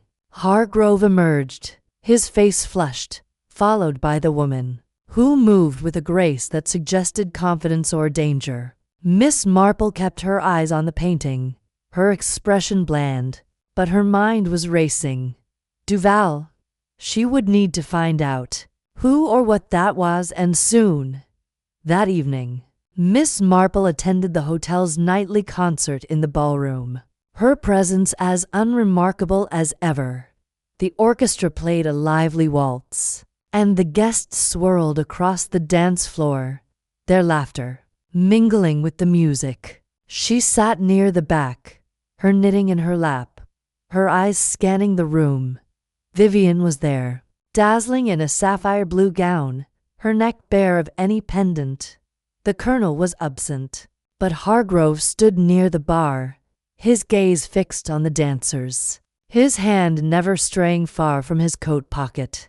Miss Marple's thoughts were interrupted by a soft tap on her shoulder. She turned to find Elsie, the maid she had befriended, her face pale. "Miss Marple, I need to speak with you." "It's urgent." "Of course, dear," Miss Marple said, rising. "Shall we step outside?" They slipped into the corridor, where Elsie's voice dropped to a whisper. "It's Thomas. I heard something today. He's not gone, like they say. He's hiding somewhere in the hotel, and I think he's in trouble." Miss Marple's eyes softened, but her mind was sharp. "Thank you, Elsie. You've done the right thing. Now, don't worry. I'll look into it."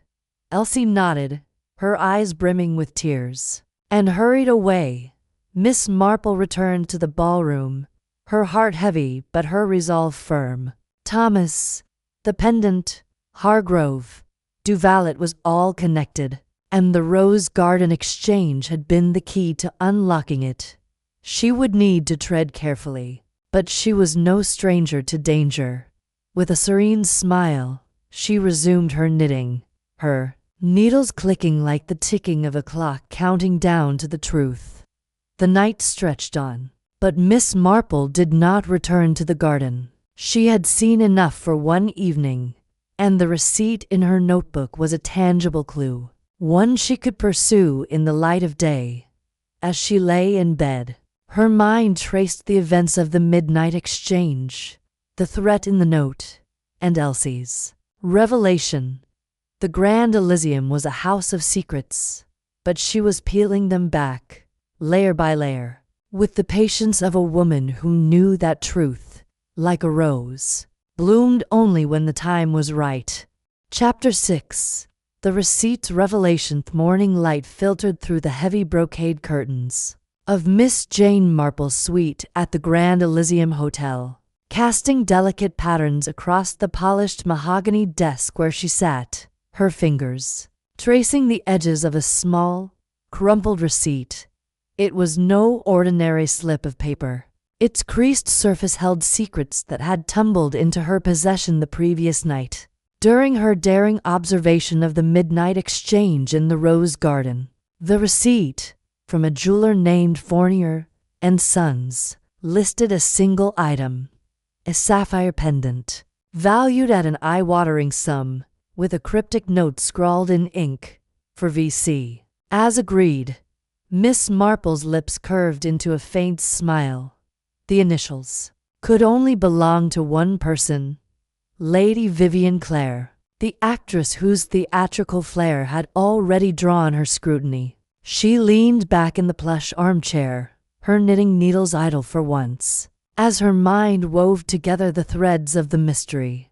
The pendant, she recalled, had been mentioned in a newspaper article she'd skimmed over breakfast 2 days prior. A daring theft from a Mayfair estate, the jewel vanishing without a trace.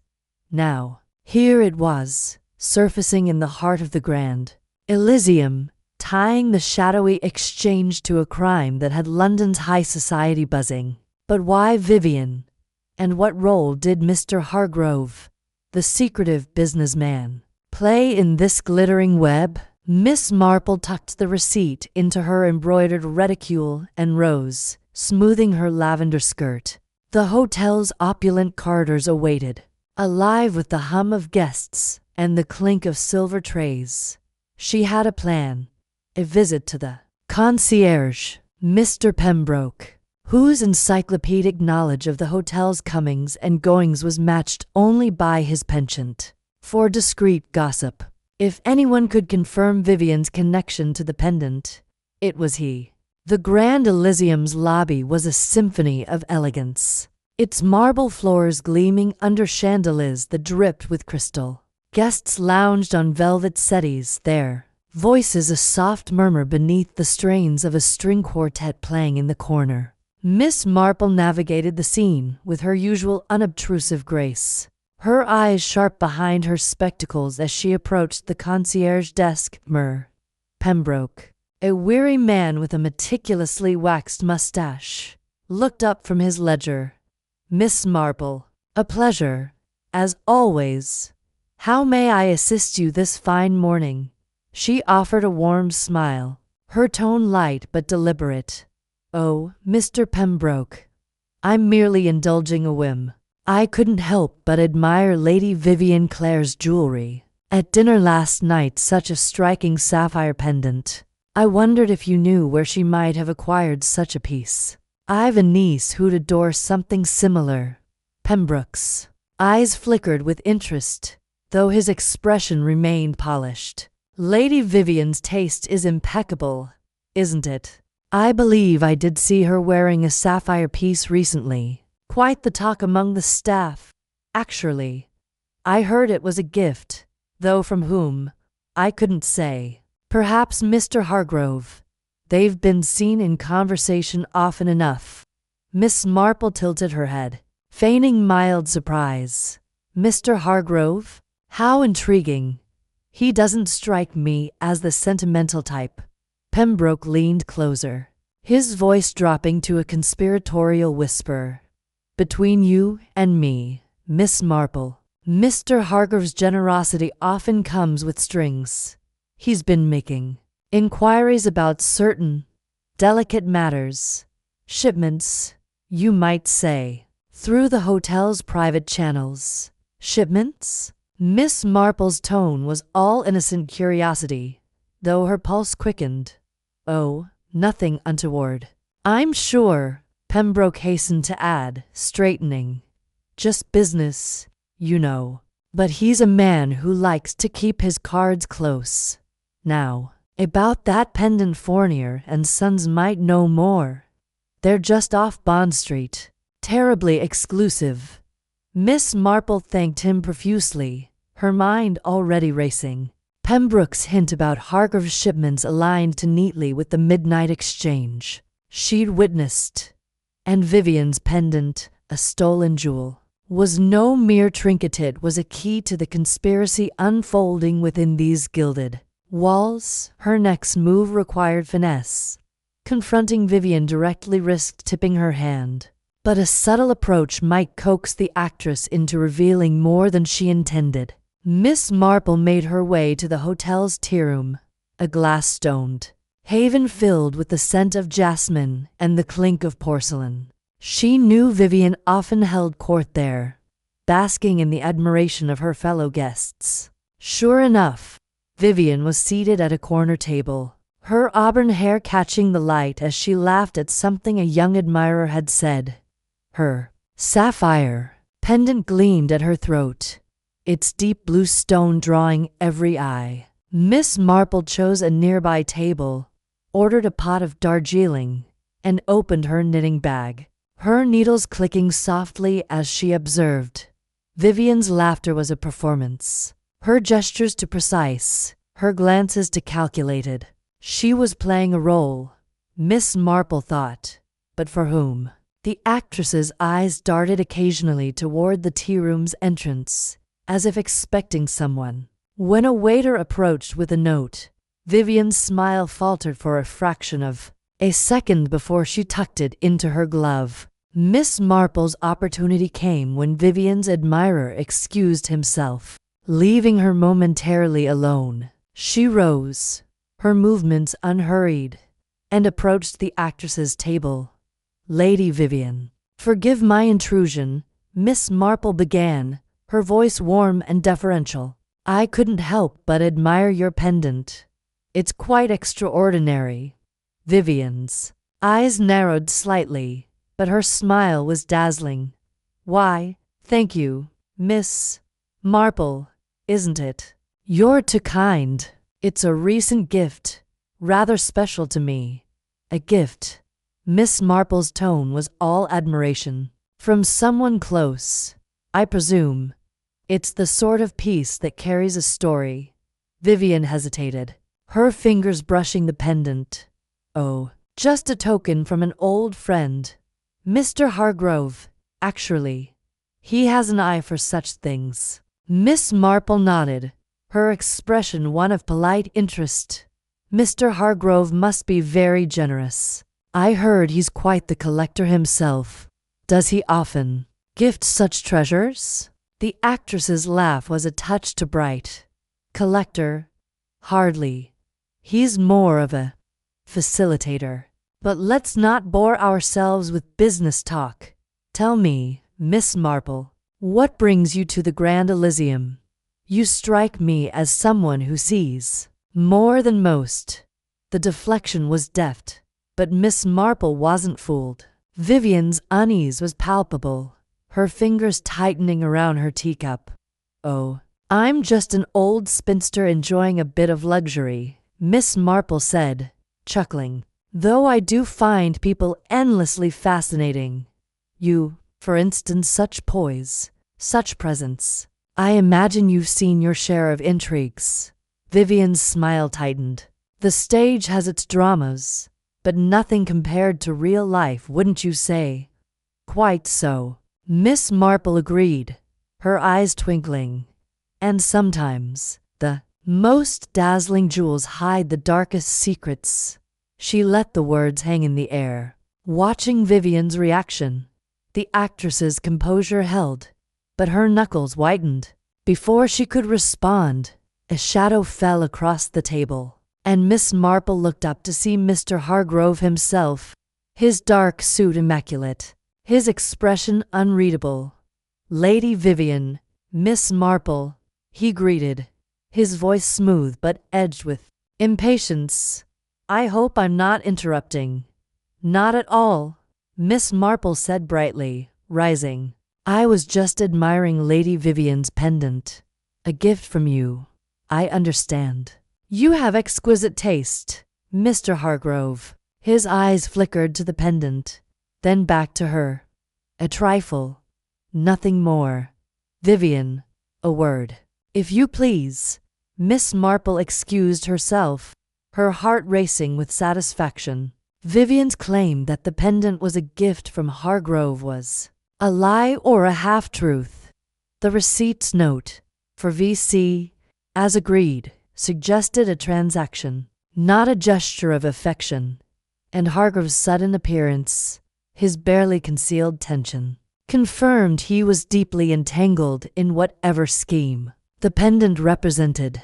Back in her suite, Miss Marple spread her findings across the desk: the receipt, her notes on the midnight exchange, and a clipping from the newspaper about the sapphire theft. The pieces were falling into place, but the picture was far from complete. Why had Hargrove given Vivian a stolen jewel? Was she a willing participant in his scheme, or a pawn manipulated by his charm? And what of the shipments Pembroke had mentioned? Were they tied to the smuggling ring she suspected was operating through the hotel? She needed more information, and the hotel's staff were her best resource.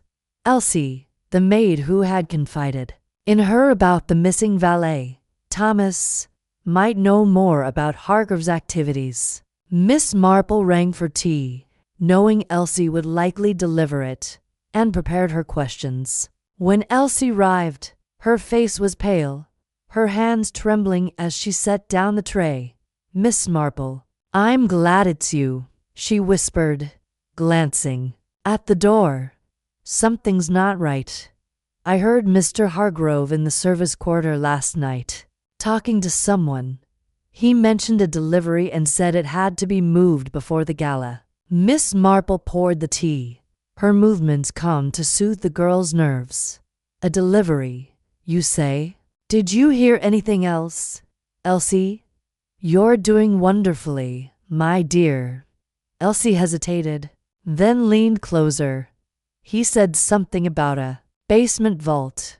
I don't even know if such a place exists, but he sounded angry, like he was being pushed into something he didn't want."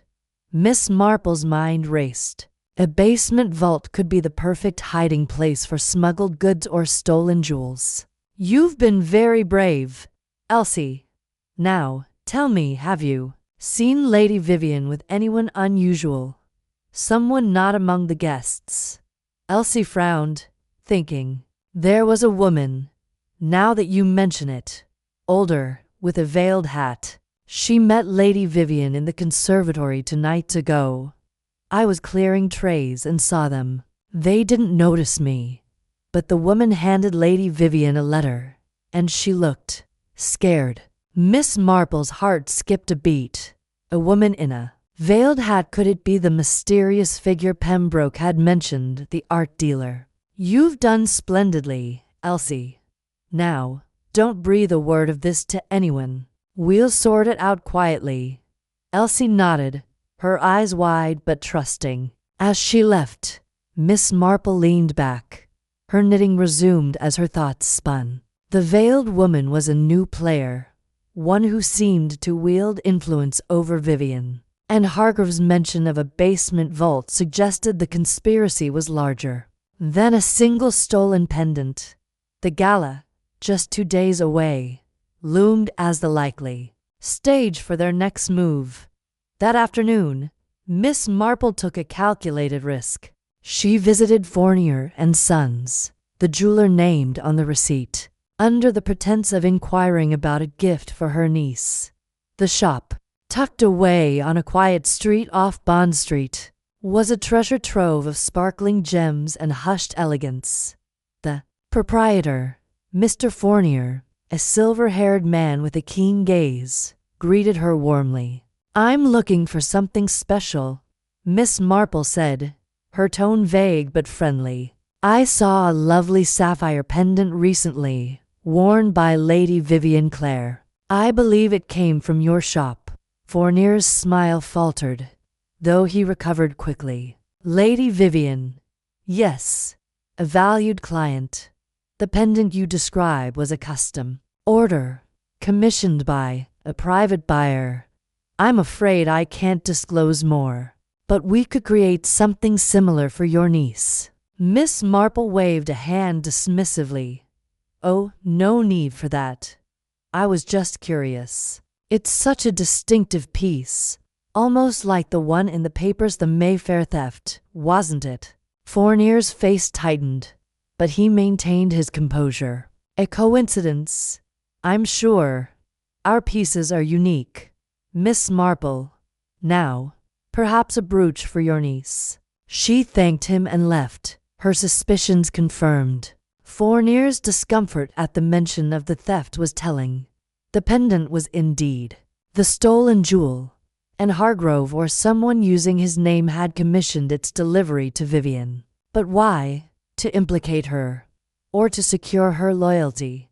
Back at the hotel, Miss Marple spent the evening in the lounge, where a pianist played soft jazz to a scattering of guests. She chose a corner table, her knitting a perfect cover as she watched Hargrove enter, his face drawn. He scanned the room, then made his way to a telephone booth tucked near the bar. Miss Marple strained to hear, catching only fragments of his conversation. "The vault's secure, but she's asking questions." "No, not Vivian. The old lady. I'll handle it before the gala." Miss Marple's needles paused. The old lady could only be her. Hargrove had noticed her inquiries, and his tone suggested he viewed her as a threat. She felt a thrill of excitement, tempered by caution. She was closing in, but the stakes were rising as Hargrove left the booth. A woman entered the lounge, a striking figure in a veiled hat, her movements deliberate. She sat at the bar, ordering a martini, and Miss Marple's breath caught. This was the art dealer, the mysterious woman Elsie had described. Her presence here, now, was no coincidence. Miss Marple resumed her knitting, her mind alight with possibilities. The veiled woman, Vivian, Hargrove, the pendant, the basement vault, they were all connected. Pieces of a puzzle she was determined to solve. The gala would be the climax, she was certain, and she would be ready. The chapter closed with Miss Marple in her suite, the receipt safely hidden in her reticule, her notes updated with the day's discoveries. She felt a quiet triumph, her suspicions deepening into certainty. The sapphire pendant was the key, tying Vivian, Hargrove, and the veiled woman to a smuggling ring that operated in the shadows of the Grand Elysium. She would need to tread carefully, but she was no stranger to danger. With a serene smile, she turned down her lamp, content with her progress and eager for the gala's revelations. Chapter 7. The businessman's bargain. Grand Elysium Hotel's lounge shimmered under the soft glow of crystal chandeliers, their prisms scattering flecks of light across the polished mahogany tables and velvet-upholstered chairs. The air carried the faint scent of polished leather and jasmine, mingling with the clink of porcelain teacups and the low hum of conversation. Miss Jane Marple sat in a corner, her knitting needles clicking rhythmically, her eyes sharp behind her spectacles. As she observed the room's occupants with the quiet intensity of a hawk, her fingers worked the soft wool, but her mind was elsewhere, piecing together the threads of the mystery that had begun to unravel since her arrival. She had positioned herself strategically near the lounge's grand fireplace, where a low fire crackled, casting a warm glow over the scene. From here, She could see the comings and goings of the hotel's eclectic guests. The retired Colonel Rutherford, who sat stiffly with a newspaper he wasn't reading, the glamorous Lady Vivian Clare, who laughed too loudly at a table with a group of admirers, and Mr. Reginald Hargrove, the businessman whose every move seemed calculated, his sharp eyes scanning the room like a man expecting trouble. Miss Marple's gaze lingered on Hargrove, who stood by the lounge's telephone alcove, his back to the room, speaking in hushed tones. Her attention sharpened as Hargrove's voice, though low, carried just enough for her to catch fragments of his conversation. The final deal. Tomorrow night. No mistakes this time. His tone was clipped, urgent, and laced with an undercurrent of unease. Miss Marple's needles paused for a moment, her lips pursing as she filed away the words. A deal, she thought. But what kind, and with whom? The sapphire pendant, the missing valet, the cryptic cipher. She was certain they were all connected, and Hargrove was at the heart of it. The lounge door swung open, and a woman entered, her presence slicing through the room's chatter like a cold wind. She wore a tailored black dress, her face partially obscured by a veiled hat that dipped low over her eyes. The veil was a delicate mesh, offering just enough mystery to draw attention without revealing her features. Miss Marple's fingers resumed their knitting, but her eyes followed the woman as she glided toward a table near the window, her movements precise and deliberate. Hargrove's head snapped up from the telephone, his conversation halting mid-sentence. He muttered a quick farewell, hung up the receiver, and straightened his tie, his expression shifting from irritation to wariness. Miss Marple leaned forward slightly, her knitting a perfect cover for her scrutiny. The woman's rival had unsettled Hargrove, and that alone was enough to pique her interest. She noted the way his fingers drummed against the edge of the telephone table, a nervous tick he hadn't displayed before. Who was this woman, and why did her presence rattle a man who seemed so composed? The lounge pianist, a young man named Arthur with a mop of curly hair and a quick smile, began a new melody, a lilting waltz that filled the room with a deceptive cheer. Miss Marple saw her opportunity. She gathered her knitting, tucked it into her bag, and rose, smoothing her skirt with the practiced grace of a woman who knew how to blend into any setting. She approached the piano, her steps slow and deliberate, as if simply drawn to the music. "Such a lovely tune," she said, offering Arthur a warm smile as she paused by the piano. "You play with such feeling, young man. It quite transforms the room." Arthur's fingers danced across the keys, but he glanced up, his smile genuine. "Thank you, ma'am. It's a pleasure to play for such an appreciative audience." Miss Marple leaned closer, her voice soft and conspiratorial. "I couldn't help but notice the new rival, the lady in the veiled hat. She seems rather intriguing. Do you know her?" Arthur's eyes flicked toward the woman, then back to Miss Marple, his expression cautious but not unfriendly. "That's Madame Duval," he said, keeping his voice low. "She's a regular here, though she keeps to herself. Art dealer, I hear. Always has a certain air about her. Makes the staff jumpy." "An art dealer," Miss Marple repeated, her tone thoughtful. "How fascinating. And does she often meet with Mr. Hargrove?" Arthur hesitated, his fingers stumbling over a note before recovering. "Not that I've seen, ma'am. But she's the sort who doesn't need to be seen to make things happen, if you catch my drift." Miss Marple nodded, her smile serene. "Oh, I do, dear. I do. Thank you for indulging an old woman's curiosity." She returned to her seat, her mind racing. An art dealer. The sapphire pendant. linked to a jeweler's receipt and a reported theft, was no mere trinket. It was a piece of a larger puzzle, and Madame Duval's rival suggested she might be a key player. Miss Marple's eyes drifted to Hargrove, who had now crossed the room to join Madame Duval at her table. Their conversation was too quiet to overhear, but their body language spoke volumes. Hargrove's stiff posture, Duval's cool detachment, the way their heads bent close together as if guarding a secret. The lounge buzzed with the usual chatter, but Miss Marple's focus remained on the pair. She sipped her tea, her mind weaving together the fragments she'd collected. The missing valet, Thomas, had argued with a guest before vanishing. The cipher in Colonel Rutherford's pocket hinted at a midnight exchange. The sapphire pendant tied Vivian to Hargrove, and now Hargrove to Madame Duval. And this final deal Hargrove had mentioned, what was it? And why did it require such secrecy? As the afternoon waned, the lounge began to empty, guests drifting toward the dining room or their suites. Miss Marple lingered, her knitting resumed, her eyes never straying far from Hargrove and Duval.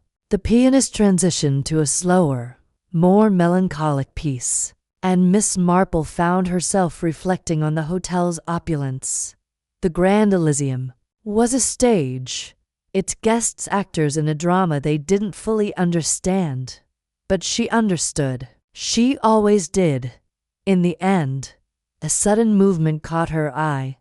Madame Duval rose, her veil catching the light as she murmured something to Hargrove. He nodded, his face tight, and she left the lounge with the same quiet authority with which she'd entered.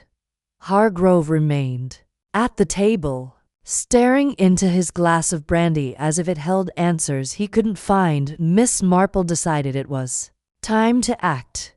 She needed more information, and Hargrove's unease was an opportunity. She tucked her knitting away and approached his table, her expression one of gentle concern.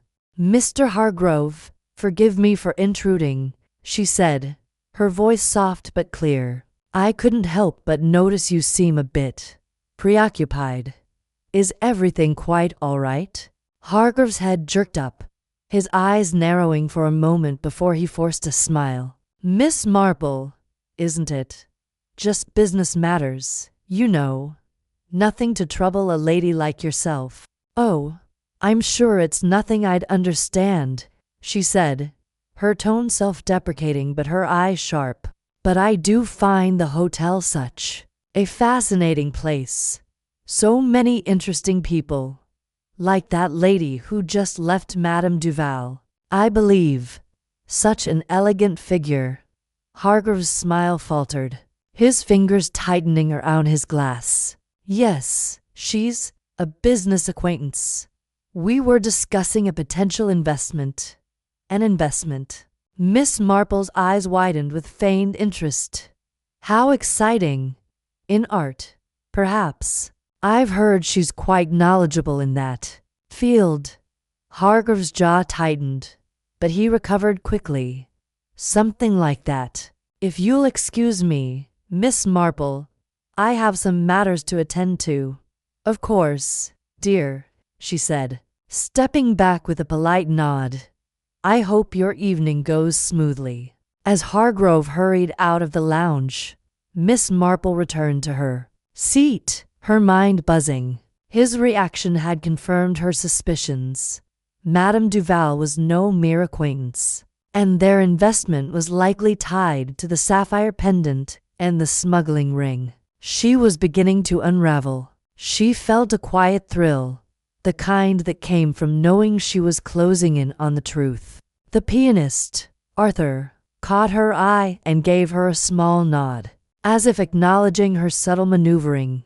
Miss Marple smiled back, pleased with her progress. She had identified another piece of the puzzle. Madame Duval, the art dealer with a knack for making people nervous. The gala ball tomorrow night, where Hargrove's final deal was to take place, would be her chance to observe them all.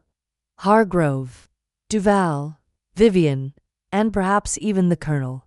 As the lounge grew quieter, Miss Marple gathered her things and made her way to the grand staircase, her steps light despite the late hour.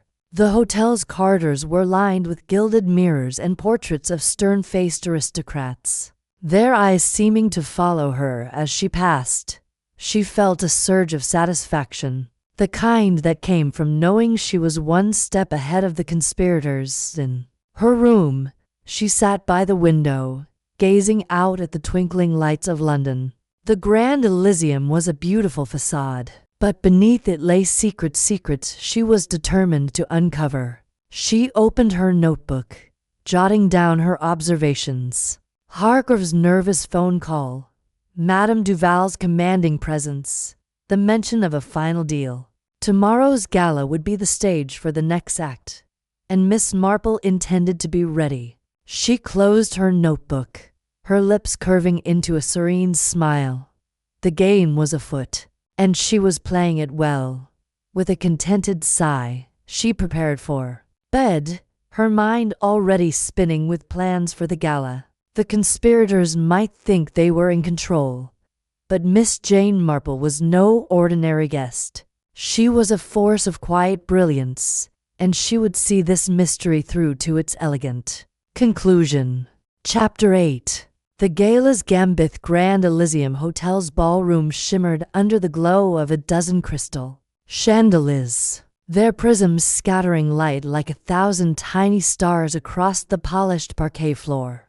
The air thrummed with the delicate strains of a string quartet, weaving through the chatter of elegantly dressed guests. Women in silk gowns and men in crisp tuxedos swirled through the room, their laughter and clinking glasses creating a symphony of opulence. Miss Jane Marple, seated at a small table near the edge of the dance floor, sipped her chamomile tea, her sharp eyes darting beneath the brim of her modest lavender hat. The gala was the pinnacle of the hotel's week-long festivities, and to Miss Marple, it was a stage set for secrets to unravel.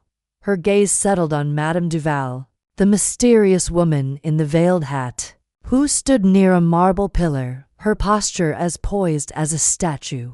The black lace veil obscured her features, but Miss Marple noted the way her gloved fingers tightened around a champagne flute. When Colonel Rutherford passed by earlier that evening, Miss Marple had seen Madame Duval slip a folded note into the Colonel's hand during a fleeting exchange near the dessert table.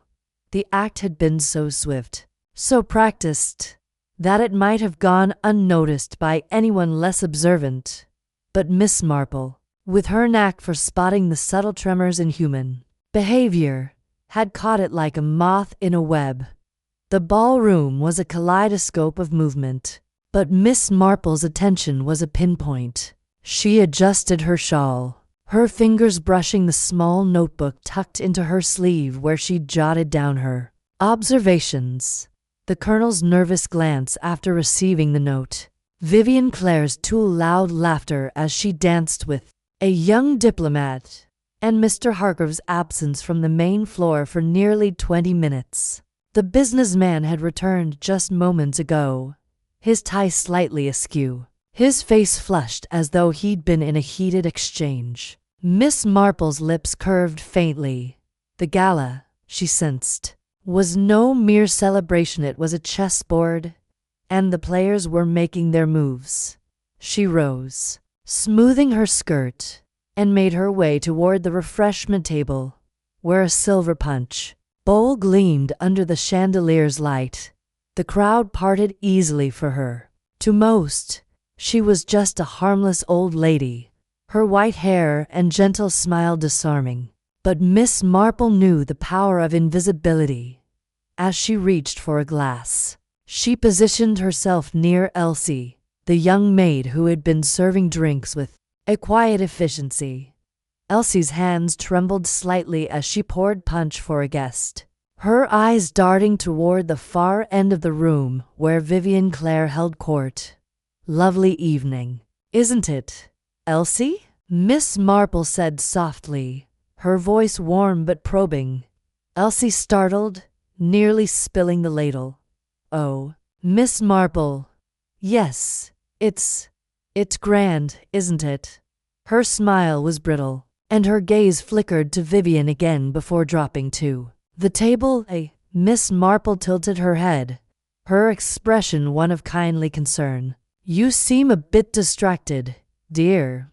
Is everything all right? Elsie hesitated, her fingers twisting the hem of her apron. It's just the bustle, miss. So many people, so much to do. But her voice cracked, and Miss Marple noted the faint sheen of sweat on her brow despite the cool air. Of course, Miss Marple said, patting Elsie's arm. You're doing splendidly. Though I couldn't help but notice Lady Vivian's pendant tonight. That sapphire is quite striking, isn't it? Elsie's eyes widened, and she nodded too quickly. Yes, miss, it's beautiful. She busied herself with the punch bowl, but Miss Marple saw the telltale flush creeping up her neck. Miss Marple sipped her punch, her mind turning. The sapphire pendant, linked to the receipt she'd found in the rose garden, was a thread connecting Vivian to Hargrove and, she suspected, to the broader conspiracy she was unraveling. Elsie's reaction only deepened her suspicion that the maid knew more than she let on. But before she could press further, a ripple of excitement swept through the crowd. The string quartet paused, and a low hum of anticipation filled the room. As the hotel's manager, Mr. Pembroke, stepped onto a small dais. His round face beamed with pride as he raised a glass. Ladies and gentlemen, he announced, tonight, we celebrate the Grand Elysium's legacy of elegance and mystery. To mark this occasion, we've planned a special surprise, a tribute to the hotel's storied past. The crowd murmured, intrigued, as waiters began distributing small velvet pouches to each guest. Miss Marple accepted hers from a passing server, her fingers tracing the soft fabric. Inside, she found a single gold key, its surface etched with the hotel's crest. Whispers around her confirmed that every guest had received one, each key unique. Mr. Pembroke's voice carried over the din. These keys unlock a piece of the Elysium's history. Somewhere in this ballroom, a hidden compartment awaits. Find it, and you'll claim a prize from our vault. The guests erupted in delighted chatter, some already inspecting their keys, others scanning the room for clues. Miss Marple, however, felt a prickle of unease. A game involving hidden compartments and mysterious keys seemed tailor-made for subterfuge. She tucked the key into her handbag, her eyes returning to Madame Duval, who was now speaking in low tones to Hargrove near a velvet curtain. As the quartet resumed, the dance floor filled again, but Miss Marple's focus sharpened. She drifted toward the edge of the room, where tall windows overlooked the hotel's rose garden. The same garden, she recalled, where she'd witnessed Hargrove's midnight exchange. The memory of the dropped receipt and its link to the sapphire pendant gnawed at her. She needed to observe Madame Duval and Hargrove more closely. But the crowd was thick, and their conversation was too distant to overhear. A sudden idea struck her. The ballroom's balcony, accessible via spiral staircase, offered a vantage point over the entire room.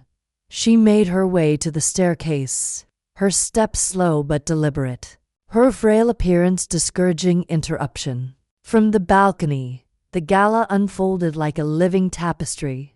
Vivian twirling with a new partner, her sapphire pendant catching the light. The colonel standing alone near a buffet table, his hand in his pocket as though clutching the note. And Hargrove and Madame Duval, now moving toward a side door leading to a private corridor. Miss Marple's pulse quickened. The corridor, she knew from her explorations, connected to the hotel's conservatory, a perfect spot for a clandestine meeting. She descended the staircase, her mind racing. If she could reach the conservatory without being seen, She might overhear something crucial. But as she stepped onto the main floor, a commotion erupted. The chandeliers flickered, then plunged the room into darkness. Gasps and nervous laughter filled the air, followed by the sharp clink of a glass hitting the floor. Miss Marple froze, her hand gripping the banister. The blackout lasted only seconds, but when the lights returned, the atmosphere had shifted. Guests exchanged uneasy glances, and Mr. Pembroke's voice called for calm, attributing the interruption to a faulty circuit. Miss Marple's eyes darted to Vivian, who stood near the center of the room, her hand at her throat. The sapphire pendant was gone. The actress's face was pale, her lips parted in a silent gasp. Miss Marple's gaze flicked to Elsie, who was clearing glasses nearby. The maid's hands shook, and her eyes met Miss Marple's for a fleeting moment before she turned away, her expression one of raw panic. The crowd's attention shifted back to the game, with guests resuming their search for the hidden compartment. But Miss Marple's mind was elsewhere. The blackout, the missing pendant, and Elsie's reaction formed a constellation of clues. She slipped through the throng, her small frame weaving between gowns and tails, until she reached the side door, where Hargrove and Madame Duval had disappeared. The private corridor was dimly lit, its walls adorned with gilded mirrors that reflected Miss Marple's determined expression. She moved silently, her soft-soled shoes making no sound on the carpet.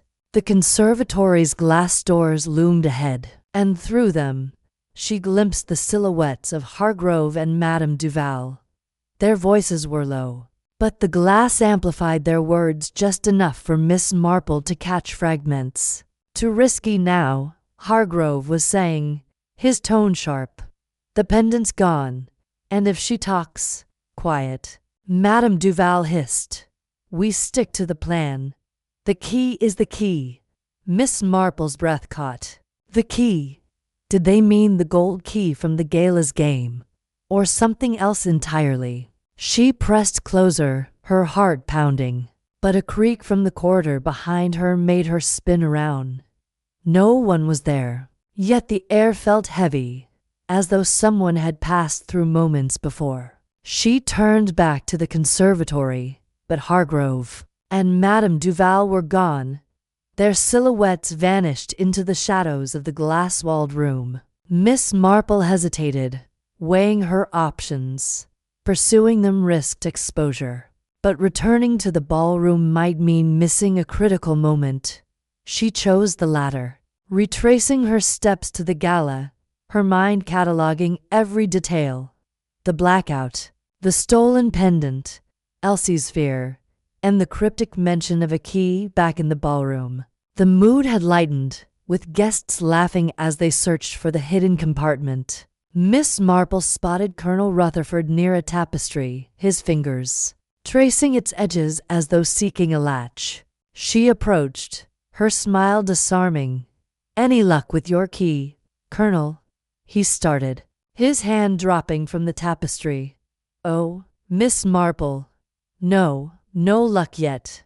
Silly game, really." His laugh was forced, and Miss Marple noted the sweat beading on his brow.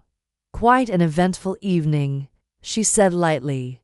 "That blackout gave us all a start." "Yes, dashed inconvenient," he muttered, his eyes flicking to the crowd. "If you'll excuse me." He moved off, and Miss Marple watched him go, her suspicions deepening. The Colonel was entangled in this, but how deeply? And what role did the note from Madame Duval play? She turned her attention to Vivian, who was now surrounded by sympathetic guests, lamenting the loss of her pendant with theatrical flair. Miss Marple's lips twitched.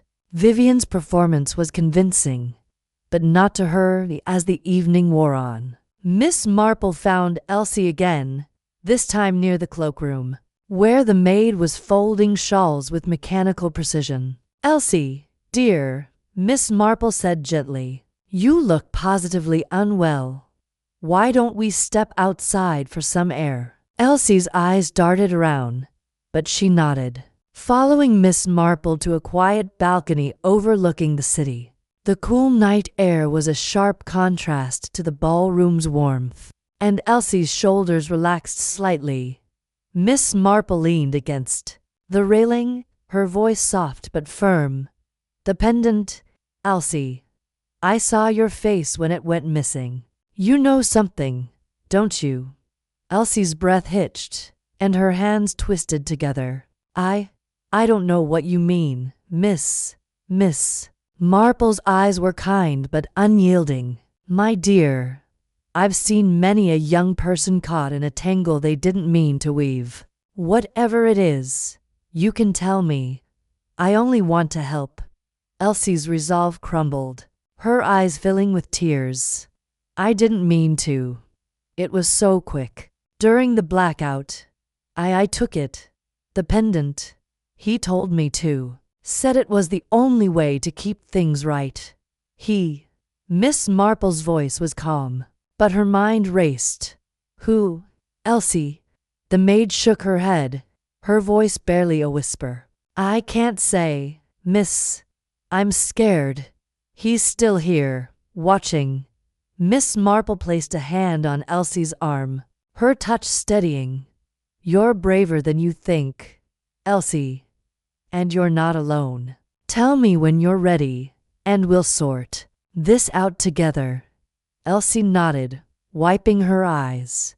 But before she could speak, a shout from the ballroom drew their attention.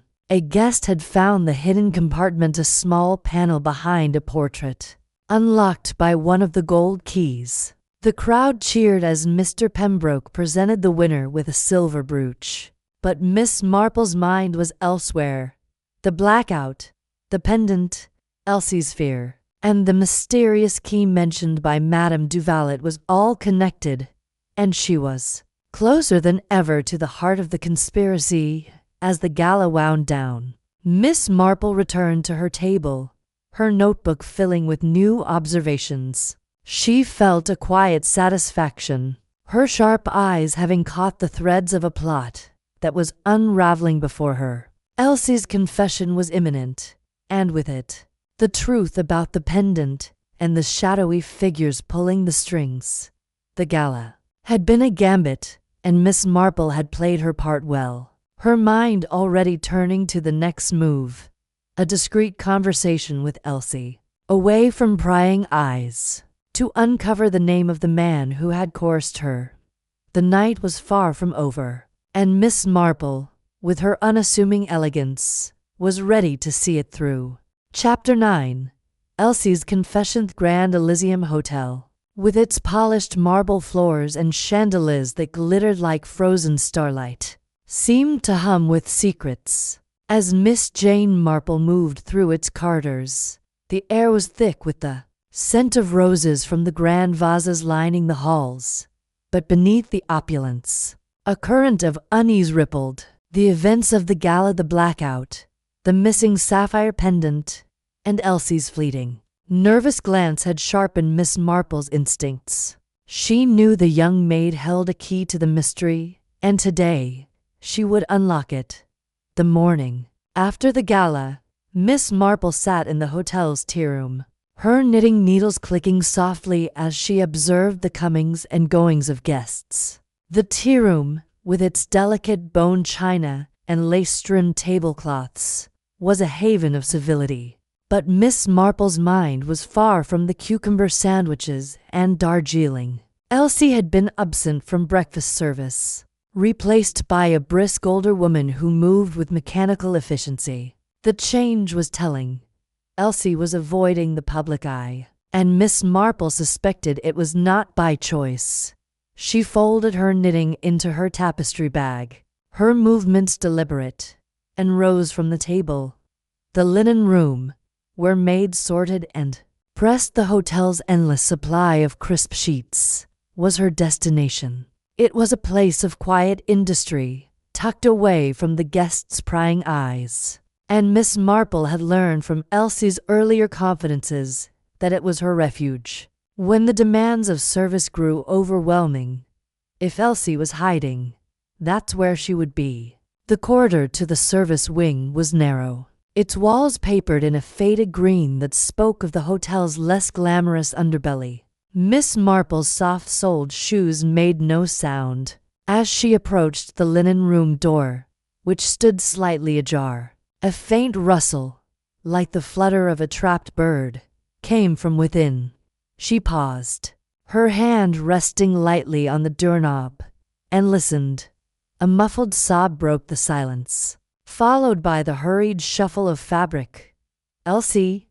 Miss Marple's voice was gentle, barely above a whisper, but it carried the calm authority of someone accustomed to being heard. The rustling stopped. A moment later, Elsie's voice, small and trembling, answered, "Miss Marple." "Oh, please, you shouldn't be here." Miss Marple pushed the door open, revealing a cramped room stacked with neatly folded linens and baskets of starched napkins. Elsie stood in the corner, her apron twisted in her hands, her face pale and streaked with tears. Her dark hair, usually pinned neatly beneath her cap, was loose, and her eyes darted toward the door as if expecting pursuit. "My dear," Miss Marple said, stepping inside and closing the door behind her, "you look quite distressed. Won't you tell me what's troubling you?" Elsie's lip quivered, and she shook her head, her hands tightening on the apron. "I can't, miss. I've done something awful. And if they find out, if he finds out, Mr. Hargrove, I presume?" Miss Marple's tone was mild, but her eyes were sharp, catching the flicker of fear in Elsie's expression at the mention of the businessman's name. Elsie's knees buckled, and she sank onto a low stool, burying her face in her hands. "Oh, miss, how did you know? I didn't mean for any of this. I swear I didn't." Miss Marple pulled a chair from the corner and sat across from Elsie, her posture straight but her expression warm, like a kindly aunt ready to listen. "Start at the beginning, my dear. I find that secrets, when shared, often lose their power to frighten." Elsie hesitated, her fingers twisting the apron into knots. The room was warm, the air heavy with the scent of lavender-scented starch, but a chill seemed to cling to the maid's words as she began to speak. "It was Thomas," she said at last, her voice barely audible. "The valet who's gone missing. He made me do it."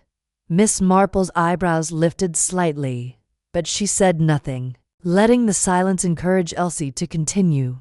"He came to me 2 nights ago, after I finished my shift.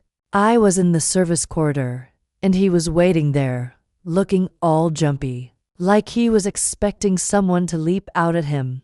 He said he needed my help, that it was a chance to make some money, real money, more than I'd see in a year of scrubbing floors." Elsie's voice cracked, and she wiped her eyes with the corner of her apron. "He said it was simple, just a little job during the gala. All I had to do was take something small, something nobody would miss right away. The sapphire pendant," Miss Marple said softly, not a question but a confirmation. Elsie's eyes widened, and she nodded, fresh tears spilling over. "Yes, miss, the one Lady Vivian was wearing. Thomas said it was part of a deal, that it was already stolen, and we were just moving it along.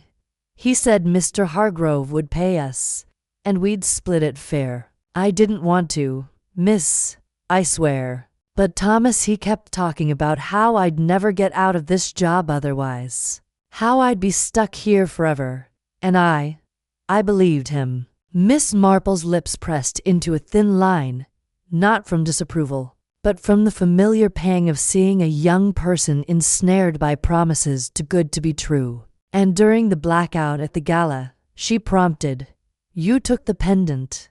Elsie nodded, her hands trembling. "It was so dark, and everyone was shouting, and Lady Vivian was right there. fussing with her dress. I just reached out and unhooked it. It was so quick. Miss, I hardly knew what I was doing. I slipped it into my apron pocket and ran back to the service wing before the lights came up. And where is the pendant now? Miss Marple asked, her voice steady but laced with a quiet urgency. Elsie's eyes darted to a stack of linens in the corner, then back to Miss Marple. I hid it, she whispered. In the service pantry, behind the silver polish cans. Thomas told me to keep it there until he could get it to Mr. Hargrove. But then Thomas disappeared, and I've been so scared. Miss, I don't know what to do. Miss Marple leaned forward, her hands folded neatly in her lap. And you believe Thomas is still in the hotel, don't you? Somewhere hidden, perhaps under pressure from Mr. Hargrove. Elsie's breath hitched, and she looked at Miss Marple as if seeing her for the first time. How do you know all this, Miss? It's like you can see right through people. Miss Marple smiled faintly, a twinkle in her eyes. I've had some practice, my dear. Now, tell me about Thomas. Where is he hiding? Elsie hesitated, her fingers tightening on the apron until her knuckles whitened. He's in the basement, she said at last, her voice barely a whisper. There's a room down there, behind the boiler, where they store old furniture. He told me he's been staying there, hiding from Mr. Hargrove. He said Hargrove's angry because the pendant wasn't delivered on time, and Thomas is scared he'll do something awful if he doesn't get it soon. Miss Marple's mind raced, piecing together the fragments of the puzzle. The basement, the hidden staircase she'd discovered near Thomas's quarters, the receipt linking the pendant to a jeweler's theft. It all pointed to a larger scheme, one that Hargrove was orchestrating but not controlling. Thomas, it seemed, was a pawn, caught between greed and fear, and Elsie was an unwilling accomplice, drawn in by desperation. Did Thomas say anything else about Mr. Hargrove? Miss Marple asked, her tone gentle but probing. Anything about who he's working with, or what the pendant is meant for? Elsie shook her head, her eyes wide with fear. Only that Hargrove's not the one in charge. There's someone else, someone Thomas is terrified of. He wouldn't tell me who, but he said they're watching everything, and if I didn't do what he said, they'd know. Miss Marple nodded, her expression serene but her mind alight with possibilities. The mysterious woman in the veiled hat, Madame Duval, loomed large in her thoughts. Could she be the mastermind, pulling Hargrove's strings as deftly as Miss Marple pulled her knitting wool? Or was there another player, hidden in the hotel's glittering shadows?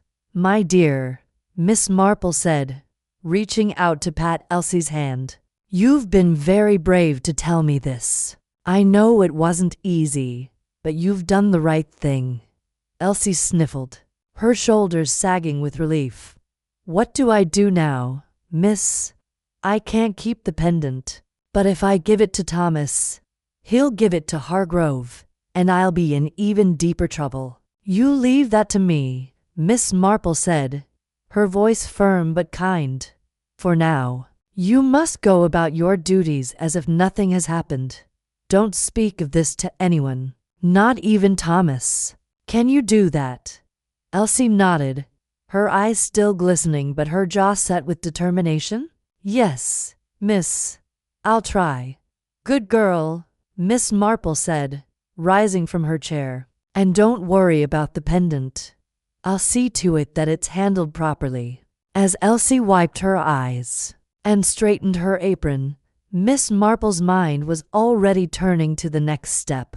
The basement, with its hidden room and frightened valet, was her destination. But first, she needed to retrieve the pendant from the service pantry. It was evidence, and she would not let it fall into Hargrove's hands or worse, those of the unknown figure pulling the strings. She left the linen room, her steps light but purposeful, and made her way to the service pantry. A small, cluttered space filled with cleaning supplies and silverware. The air was sharp with the tang of polish, and the shelves were lined with cans and bottles, their labels faded from years of use. Miss Marple moved quickly, her fingers deft as she reached behind the silver-polished cans, feeling for the small, velvet pouch Elsie had described. Her fingers closed around it, and she drew it out, her heart quickening as she opened the drawstring. Inside, nestled against the soft fabric, was the sapphire pendant, its deep blue facets catching the dim light like a captured piece of the night sky. She tucked it into her handbag, her movements swift and discreet, and made her way back to the main corridor. The hotel seemed to pulse with life as she emerged, guests chattering in the lounge and staff bustling with trays of afternoon tea. But Miss Marple's focus was singular. Thomas, hidden in the basement, held the next piece of the puzzle. She needed to find him before Hargrove did, and she needed to do it without arousing suspicion. The hidden staircase she'd discovered near Thomas's quarters was her best chance. It was tucked behind a false panel in the service corridor, its existence known only to the staff and now to her. She waited until the corridor was empty, then slipped behind the panel, her heart steady despite the darkness that greeted her. The staircase was narrow and steep, its wooden steps creaking softly under her weight. A faint musty smell rose from below, mingling with the distant hum of the hotel's boiler. At the bottom, the basement opened into a labyrinth of storage rooms, their walls lined with crates and discarded furniture. Miss Marple moved cautiously, her eyes adjusting to the dim light cast by a single flickering bulb. The boiler room was ahead, its low rumble a constant presence, and beyond it, she hoped to find Thomas. A faint scuffle came from the shadows, and Miss Marple froze, her hand tightening on her handbag. "Thomas," she called softly, her voice steady but low. There was a pause, then a hoarse whisper. "Who's there? Stay back. It's Miss Marple," she said, stepping forward into the light. "I'm here to help you, Thomas. Elsie told me everything." A figure emerged from behind a stack of old chairs, his face pale and streaked with dirt. Thomas was younger than Miss Marple had expected, barely 20, with wide, frightened eyes, and a bruise blooming across his cheek. His uniform was rumpled, and his hands trembled as he clutched a broken chair leg like a makeshift weapon. "You shouldn't be here," he said, his voice cracking. "If Hargrove finds out, he won't," Miss Marple said, her tone calm but firm. "But you must tell me the truth, Thomas. Who is Hargrove working for? And what is the pendant meant for?" Thomas's eyes darted to the shadows, as if expecting Hargrove to materialize. "I don't know everything," he said, his voice low. "Hargrove hired me to move the pendant, said it was part of a deal to get it out of the country. But there's someone else, someone he's scared of. They're using the hotel as a front, moving stolen goods through the guests. The pendants. Just the start." Miss Marple's mind raced, the pieces falling into place. The hotel, with its transient guests and discreet staff, was the perfect cover for a smuggling operation. The pendant, the cipher, the midnight exchange all were parts of a larger scheme, and Thomas was caught in the middle. Before she could press further, a loud clang echoed through the basement, followed by the sound of footsteps. Thomas's face went white, and he grabbed her arm. "Go," he hissed. "They're coming." Miss Marple's heart pounded, but her mind remained clear. She pulled Elsie's confession from her memory, her resolve hardening. She would protect Thomas, just as she had promised to protect Elsie. With a quick nod, she guided him toward a narrow side passage, her steps swift and silent. They emerged into a service tunnel, the air cool and damp. Thomas was shaking, but he followed her lead, his trust in her growing with each step. As they reached the staircase, Miss Marple paused, her hand on his arm. "Stay hidden," she said. "I'll come for you when it's safe." Thomas nodded, his eyes filled with a mix of fear and gratitude. "Thank you, miss. I didn't know who to trust." Miss Marple smiled, her expression serene but her mind already planning her next move. "You can trust me, Thomas. Now, go." As he slipped back into the shadows, Miss Marple climbed the staircase, her handbag clutched tightly, the sapphire pendant safe inside. The hotel's secrets were unraveling, and she was closer than ever to the heart of the conspiracy.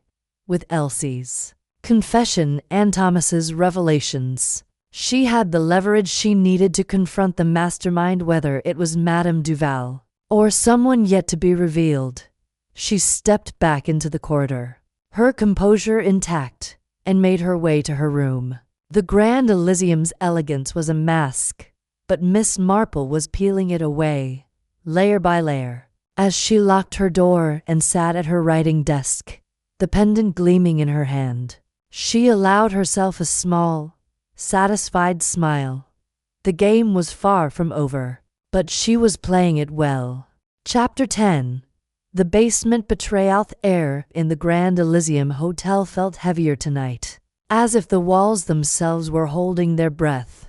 Miss Jane Marple, her shawl draped loosely over her shoulders, stood at the top of the hidden staircase she had discovered near the staff quarters. The narrow, spiraling steps descended into darkness, each one creaking faintly under her careful tread. Beside her, Elsie, the young maid with wide, anxious eyes, clutched a small lantern, its dim glow casting flickering shadows on the damp stone walls. The scent of mildew and old wood hung thick, a stark contrast to the polished opulence of the hotel above. "Are you sure about this, miss?" Elsie whispered, her voice trembling like a leaf caught in a storm. Her fingers tightened around the lantern's handle, betraying her nerves. Miss Marple's lips curved into a reassuring smile, though her sharp eyes remained fixed on the staircase. "My dear, I've found that answers often hide in the places people least expect us to look. We'll find Thomas, and we'll do so quietly." Elsie nodded, though her brow furrowed with doubt. Miss Marple's calm certainty was a lifeline in the uncertainty of the moment. The old lady's knack for seeing through the fog of deception had already unraveled so much. Vivian's shaky alibi, the colonel's cryptic note, Hargreaves' shady dealings. Now, the trail led here, to the hotel's underbelly, where Thomas, the missing valet, was supposedly hiding. The staircase seemed to twist endlessly, each step a descent into a world far removed from the glittering chandeliers and velvet drapes of the Grand Elysium. Miss Marple's mind raced, piecing together the fragments of the puzzle. Thomas's sudden disappearance, Elsie's confession about the stolen sapphire pendant, the overheard whispers of a midnight exchange, all pointed to a conspiracy woven deep into the hotel's fabric. Hargrove, the businessman with his oily charm, was at the center, but there were others, shadows moving just out of sight. And Thomas, poor Thomas, seemed caught in their web at the bottom of the stairs. The air grew colder, and the lantern's light revealed a low-ceilinged corridor lined with rusted pipes and crates stacked haphazardly against the walls. The faint drip of water echoed somewhere in the distance, a metronome to their cautious steps. Miss Marple's fingers brushed the wall, feeling the grit of years of neglect. This was no place for a young man like Thomas to be hiding unless he had no choice. "Elsie," Miss Marple said softly, pausing to glance at the maid. You said Thomas was frightened. Did he ever mention what he was running from? Elsie hesitated, her eyes darting to the shadows as if expecting someone to leap out. He didn't say much, miss. Just that he'd gotten mixed up with bad people. Mr. Hargrove, mostly. Said he'd seen things he shouldn't have. Things that'd get him in trouble if he talked. Miss Marple nodded, her mind cataloging the information. Hargrove's name kept surfacing, like a buoy bobbing in a stormy sea. The man's polished exterior, his tailored suits, and practiced smile hid something far less savory. She recalled his tense phone call in the lounge, the way his eyes had flickered toward the mysterious veiled woman. And now Thomas, a mere valet, was entangled in his schemes.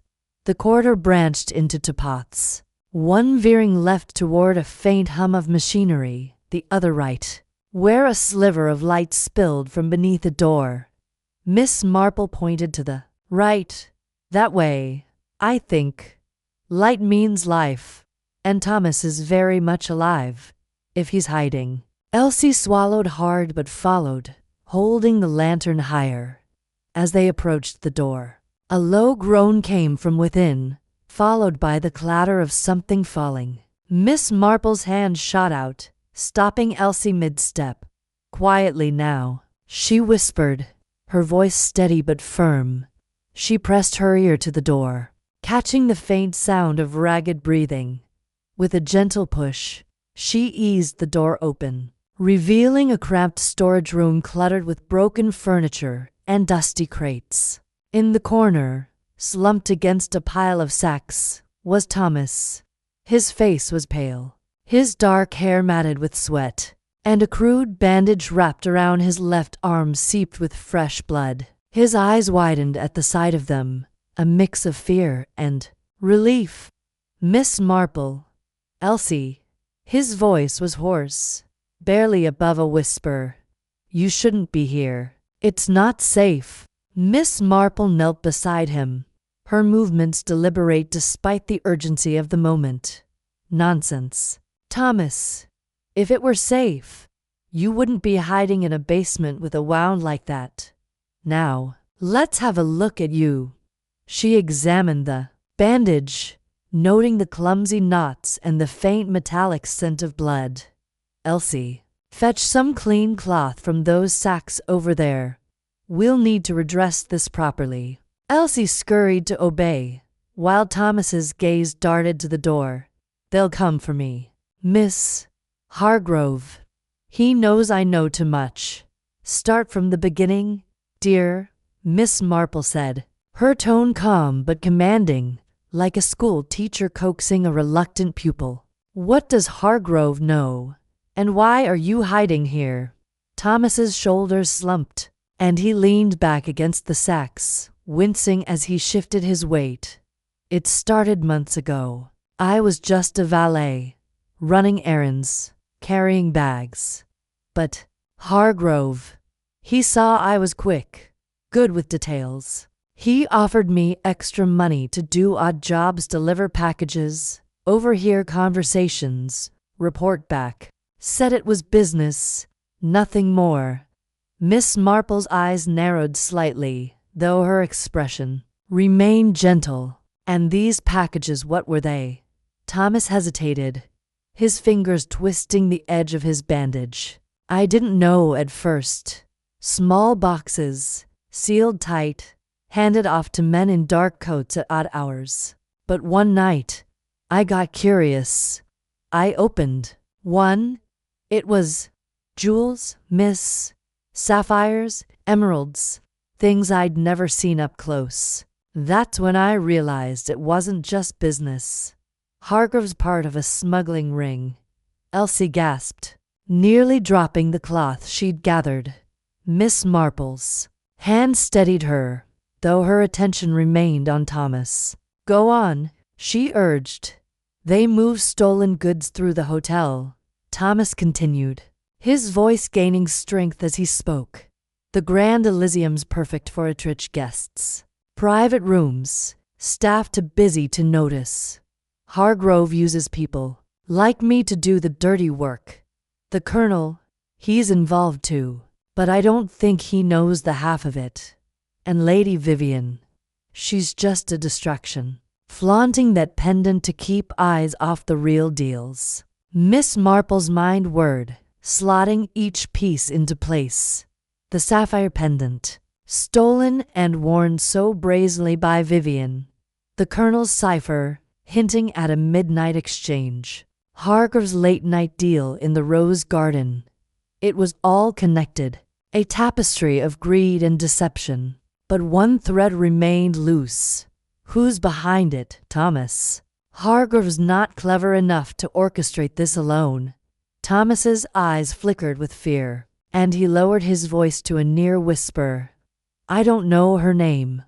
A woman, always. In a veil, like she's hiding her face. Hargrave's scared of her. I can tell. She's the one pulling the strings. I overheard them arguing once. In the conservatory. She said something about a big shipment coming, bigger than anything they'd done before. That's when I knew I had to get out. Miss Marple's thoughts flashed to the veiled woman in the lounge, Madame Duval, the art dealer. Her presence had unsettled Hargrove, and now Thomas's story confirmed her role. But before she could press further, a sharp clang echoed from the corridor, like metal striking stone. Thomas froze, his breath catching. They're here, he whispered, his voice raw with panic. Hargrave's men. They've been watching the staff, making sure I don't talk. Miss Marple's heart quickened, but her face betrayed no fear. Elsie, help me move Thomas behind those crates. Quickly now. Together, they half carried, half dragged Thomas to a shadowed corner, where a stack of crates formed a makeshift barrier. Miss Marple tucked her shawl around him, concealing his form, and motioned for Elsie to dim the lantern. The room plunged into near darkness, the only light a faint sliver from the corridor. Footsteps approached, heavy and deliberate. Two voices, low and rough, filtered through the door. He's gotta be down here somewhere, one growled. Hargrove said no loose ends. Check every room, the other replied. If the kid talks, we're all done for. Miss Marple's mind raced. The men were close to close. She glanced at Elsie, whose face was pale but resolute, and whispered, Stay still, dear. They'll pass if we're quiet. But the door creaked open, and a beam of light from a flashlight swept the room. Miss Marple pressed herself against the crates, her heart pounding but her resolve unshaken. The men stepped inside, their boots scuffing against the floor. One of them, a burly figure with a scar across his cheek, kicked over a chair, sending it crashing against a crate. Nothing here, he muttered. Let's try the boiler room. The other man hesitated, his flashlight lingering on the pile of sacks where Thomas had been moments before. Miss Marple held her breath, her fingers tightening around the edge of a crate. Then, from the corridor, a new sound, a faint, deliberate cough, like someone clearing their throat. The men froze. What was that? The scarred one hissed.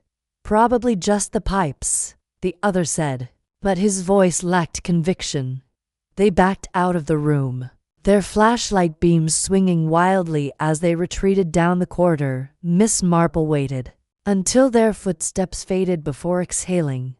Well done, Elsie, she whispered, realizing the maid had made the cough to distract them.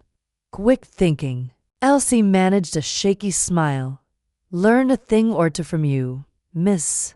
They returned to Thomas, who was trembling but unharmed. We can't stay here, he said, his voice urgent. They'll come back. Miss Marple nodded, her mind already mapping the next steps. Elsie, help me get Thomas to the service lift. It's not far, and it'll take us to the upper floors. We'll find a safer place to hide him until I can speak to someone I trust." With Elsie supporting Thomas's good arm, they navigated the corridor, avoiding the creaking boards and keeping to the shadows. The service lift, a rickety contraption used for linens and supplies, was tucked behind a false panel. Miss Marple's keen eyes had spotted it days earlier, a detail most guests would overlook. They squeezed inside, and Elsie pulled the lever, sending the lift groaning upward. As the lift rattled, Miss Marple's thoughts turned to the veiled woman Madame Duval. Thomas's story had confirmed her suspicions. Duval was the mastermind, orchestrating the smuggling ring with cold precision. Hargrove was her pawn, the colonel a reluctant accomplice, and Vivian a dazzling decoy. But the big shipment Thomas mentioned, what was it? And when would it arrive? The gala ball, Hargrove's final deal, loomed tomorrow night. Time was running out. The lift jolted to a stop on the 3rd floor, near the staff quarters. Miss Marple led them to a small, unused storage room she'd noticed during her wanderings, its door hidden behind a tapestry. Inside, they settled Thomas on a pile of blankets, and Miss Marple rechecked his bandage, satisfied it would hold for now. "Rest here, Thomas," she said, her voice gentle but firm. "Elsie will stay with you. I'll return soon, after I've made some arrangements." Thomas grabbed her hand, his grip surprisingly strong. "Be careful, miss. They're not just thieves. They'll do anything to protect their secrets." Miss Marple patted his hand, her smile serene but her eyes sharp as steel. "My dear boy, I've dealt with worse than thieves in my time. Now, rest." She stepped into the corridor, closing the door softly behind her. The hotel's grandeur enveloped her once more, the plush carpets, the gilded mirrors, but beneath it all, she sensed the rot. The Grand Elysium was a stage, its players caught in a deadly game of greed and betrayal. And she, Jane Marple, was no mere spectator. As she made her way to her room, her mind buzzed with plans. She would need to speak to Colonel Rutherford, gauge his loyalty. The police would need to be alerted, but discreetly too many eyes were watching. And Madame Duval. Miss Marple's lips twitched into a faint smile. The veiled woman had underestimated her, dismissing her as a harmless old lady. That, she thought, was Duval's first mistake. The night was far from over, but Miss Marple felt a quiet satisfaction. She had found Thomas, uncovered the smuggling ring's inner workings, and escaped detection by Hargrove's thugs. The basement had been a gamble, but it had paid off. Now, with the gala looming, she was ready to pull the threads of this conspiracy apart, one careful stitch at a time. Chapter 11. The masquerade of Motivest Grand Elysium Hotel shimmered under the October moon, its crystal chandeliers casting a kaleidoscope of light across the ballroom, where the evening's masquerade was in full swing. Miss Jane Marple stood near a gilded pillar, her lavender gown modest yet perfectly suited to the occasion, a silver mask adorned with tiny pearls concealing half her face. The mask, provided by the hotel, lent her an air of anonymity, though her keen eyes, peering through the slits, missed nothing. The air was thick with perfume, laughter, and the strains of a waltz. But beneath the revelry, Miss Marple sensed a current of unease, as if the masks hid not just faces but secrets poised to unravel. It was the 6th night of her stay, and the mystery that had drawn her to the hotel had grown more intricate with each passing day. The anonymous invitation, the nervous valet Thomas, the cryptic delivery overheard in Hargrove's conversation, and the veiled woman's fleeting appearances had woven a tapestry of intrigue. Colonel Rutherford's guarded demeanor, Lady Vivian Clare's watchful glances, and the reclusive hotel owner's rumored presence had added layers to the puzzle. Earlier that day, Miss Marple had discovered a coded note slipped under her door. Its symbols unfamiliar but suggestive of a clandestine meeting. The masquerade, she suspected, was no mere festivity. It was a stage for the next act in the Grand Elysium's drama. She sipped a glass of elderflower cordial, her posture relaxed but her mind alert. The ballroom was a sea of masked figures, men in tails and domino masks, women in sweeping gowns with feathered headdresses, all moving in a choreographed dance of elegance and deception. She recognized a few despite their disguises: Colonel Rutherford's stiff gait, Vivian's theatrical laugh, Hargreaves' nervous habit of adjusting his cuffs. Others were strangers, or perhaps familiar faces transformed by the anonymity of the night. The coded note, now tucked into her reticule, weighed on her thoughts. Its final symbol, a peacock feather, matched the wax seal of her original invitation. A detail too deliberate to be coincidence. As the orchestra struck up a new waltz, Miss Marple's attention was drawn to a figure near the French doors leading to the terrace. The woman wore a black velvet gown, her mask a cascade of ebony feathers that obscured all but her crimson lips. Her movements were deliberate, almost predatory, as she glided through the crowd, pausing to exchange a word with a masked man in a burgundy cloak. Miss Marple's pulse quickened. She had seen that cloak before, in the garden 2 nights ago, when a shadowy figure had vanished into the hedges. The woman, she realized, was the veiled stranger from the dining room, now unmasked yet still enigmatic. Miss Marple set her glass on a passing waiter's tray and moved closer, her steps light to avoid notice. The crowd parted briefly, allowing her a clear view of the exchange. The man in the burgundy cloak handed the woman a small object, too quick for Miss Marple to discern its nature, before slipping through the French doors. The woman glanced around, her eyes lingering on the ballroom as if sensing scrutiny, then followed him outside. Miss Marple hesitated only a moment before trailing them, her shawl draped over her shoulders against the night's chill. The terrace overlooked the hotel's private garden, its stone balustrade bathed in moonlight. The air was crisp, scented with late-blooming roses and the faint tang of cigar smoke. Miss Marple paused in the shadow of a marble statue, her breath steady as she observed the pair. They stood near a fountain, their voices low but audible in the still night.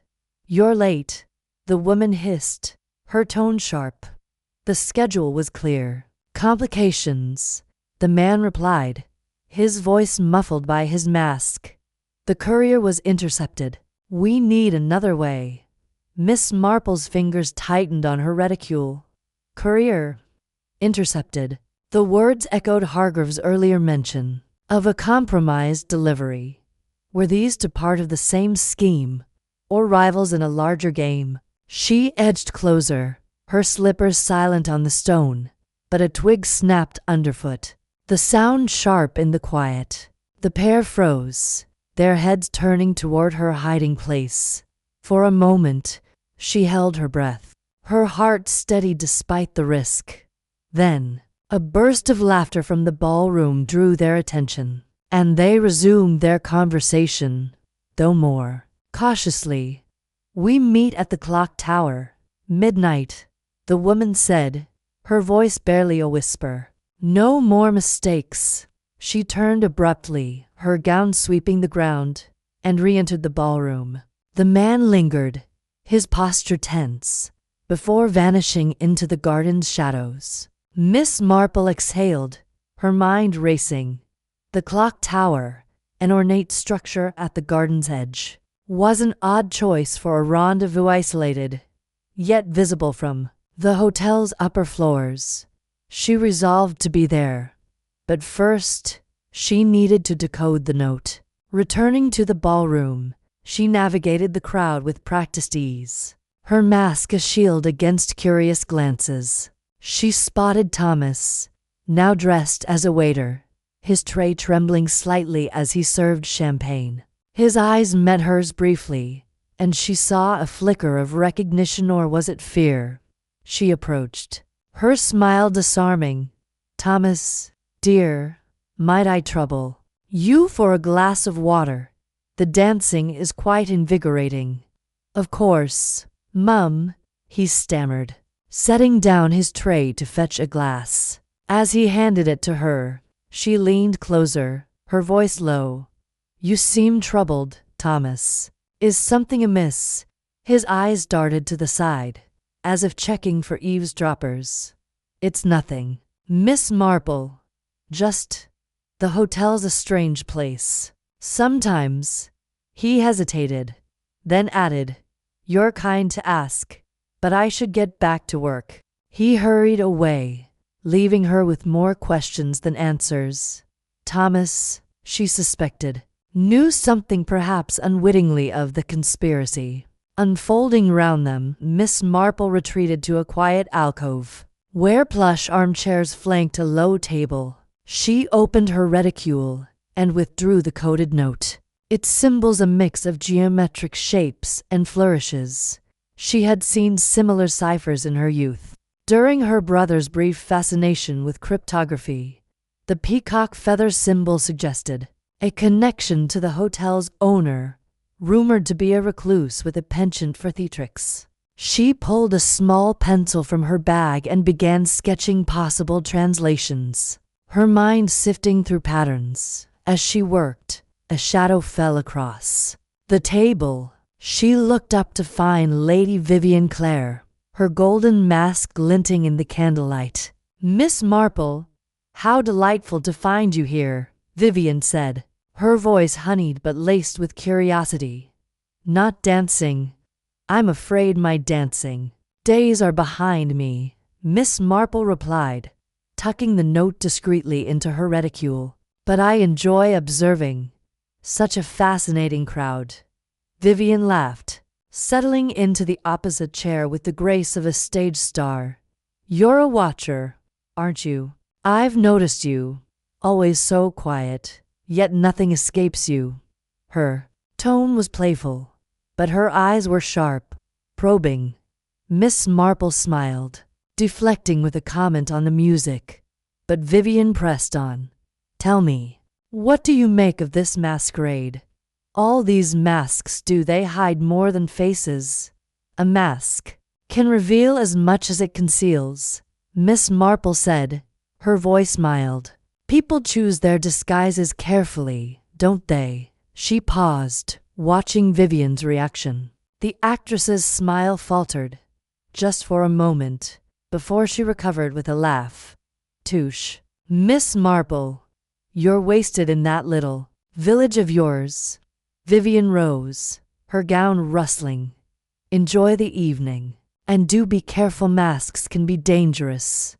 She glided away, leaving a faint scent of jasmine in her wake. Miss Marple's fingers tapped lightly on the table. Vivian's interest was no coincidence. She was either a player in the conspiracy or fishing for information. The hour was nearing 11 when Miss Marple slipped away from the ballroom. Her destination, the hotel's library. It was a haven of quiet, its shelves lined with leather-bound volumes and its air heavy with the scent of aged paper. She had visited it daily, finding it a perfect place for reflection, and, tonight, for decoding her note, she chose a secluded desk near a stained glass window depicting a peacock, its colors muted in the moonlight, spreading the note before her. She resumed her work, testing combinations until a pattern emerged. The symbols, she realized, corresponded to letters shifted by a key based on the word Elysium. With painstaking care, she translated the message. "Meet at clock tower, midnight. Bring the ledger. Trust no one." The word ledger sent a chill through her. In her experience, ledgers meant secrets, financial, criminal, or both. Was this the delivery Hargrove had mentioned? and who was meant to receive it. She glanced at her watch 11-30. There was just enough time to reach the clock tower and observe from a distance. She folded the note, slipped it into her reticule, and left the library. Her steps brisk but silent. The hotel's corridors were dimly lit, the sounds of the masquerade fading as she descended a service staircase to the garden entrance. The night air was sharp, and she drew her shawl closer, her eyes adjusting to the shadows. The clock tower stood at the garden's edge, its face glowing faintly, the hands inching toward midnight. Miss Marple chose a vantage point behind a yew hedge, its dense foliage concealing her. She waited, her breath steady, as the minutes ticked by. At precisely midnight, the woman in black velvet appeared, her mask now removed, revealing a face Miss Marple did not recognize. Pale, angular, with eyes that gleamed with determination. She carried a small satchel, clutching it tightly. Moments later, the man in the burgundy cloak emerged from the opposite path. He, too, had shed his mask, and Miss Marple stifled a gasp. It was Hargrove, his bespectacled face unmistakable. He approached the woman, his voice low but urgent. "Do you have it?" She nodded, opening the satchel to reveal a leather-bound book. "The ledger, as promised. But the price has gone up." Hargrove's jaw tightened.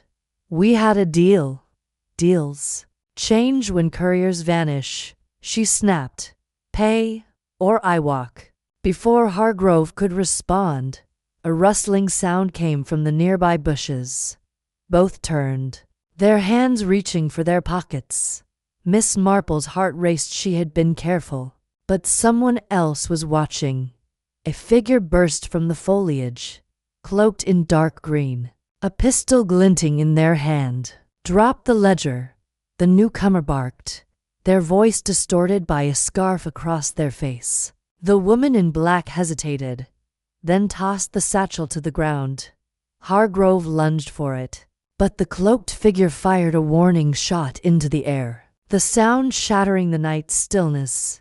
Miss Marple flinched, her mind racing. She could not intervene directly, but she could act. Slipping her silver hairpin from her hair, she tossed it toward a nearby gravel path, where it landed with a soft clink. The cloaked figure spun toward the noise, giving Hargrove a chance to grab the satchel and sprint toward the hotel. The woman in black cursed, drawing a knife from her sleeve, but the cloaked figure was faster, tackling her to the ground.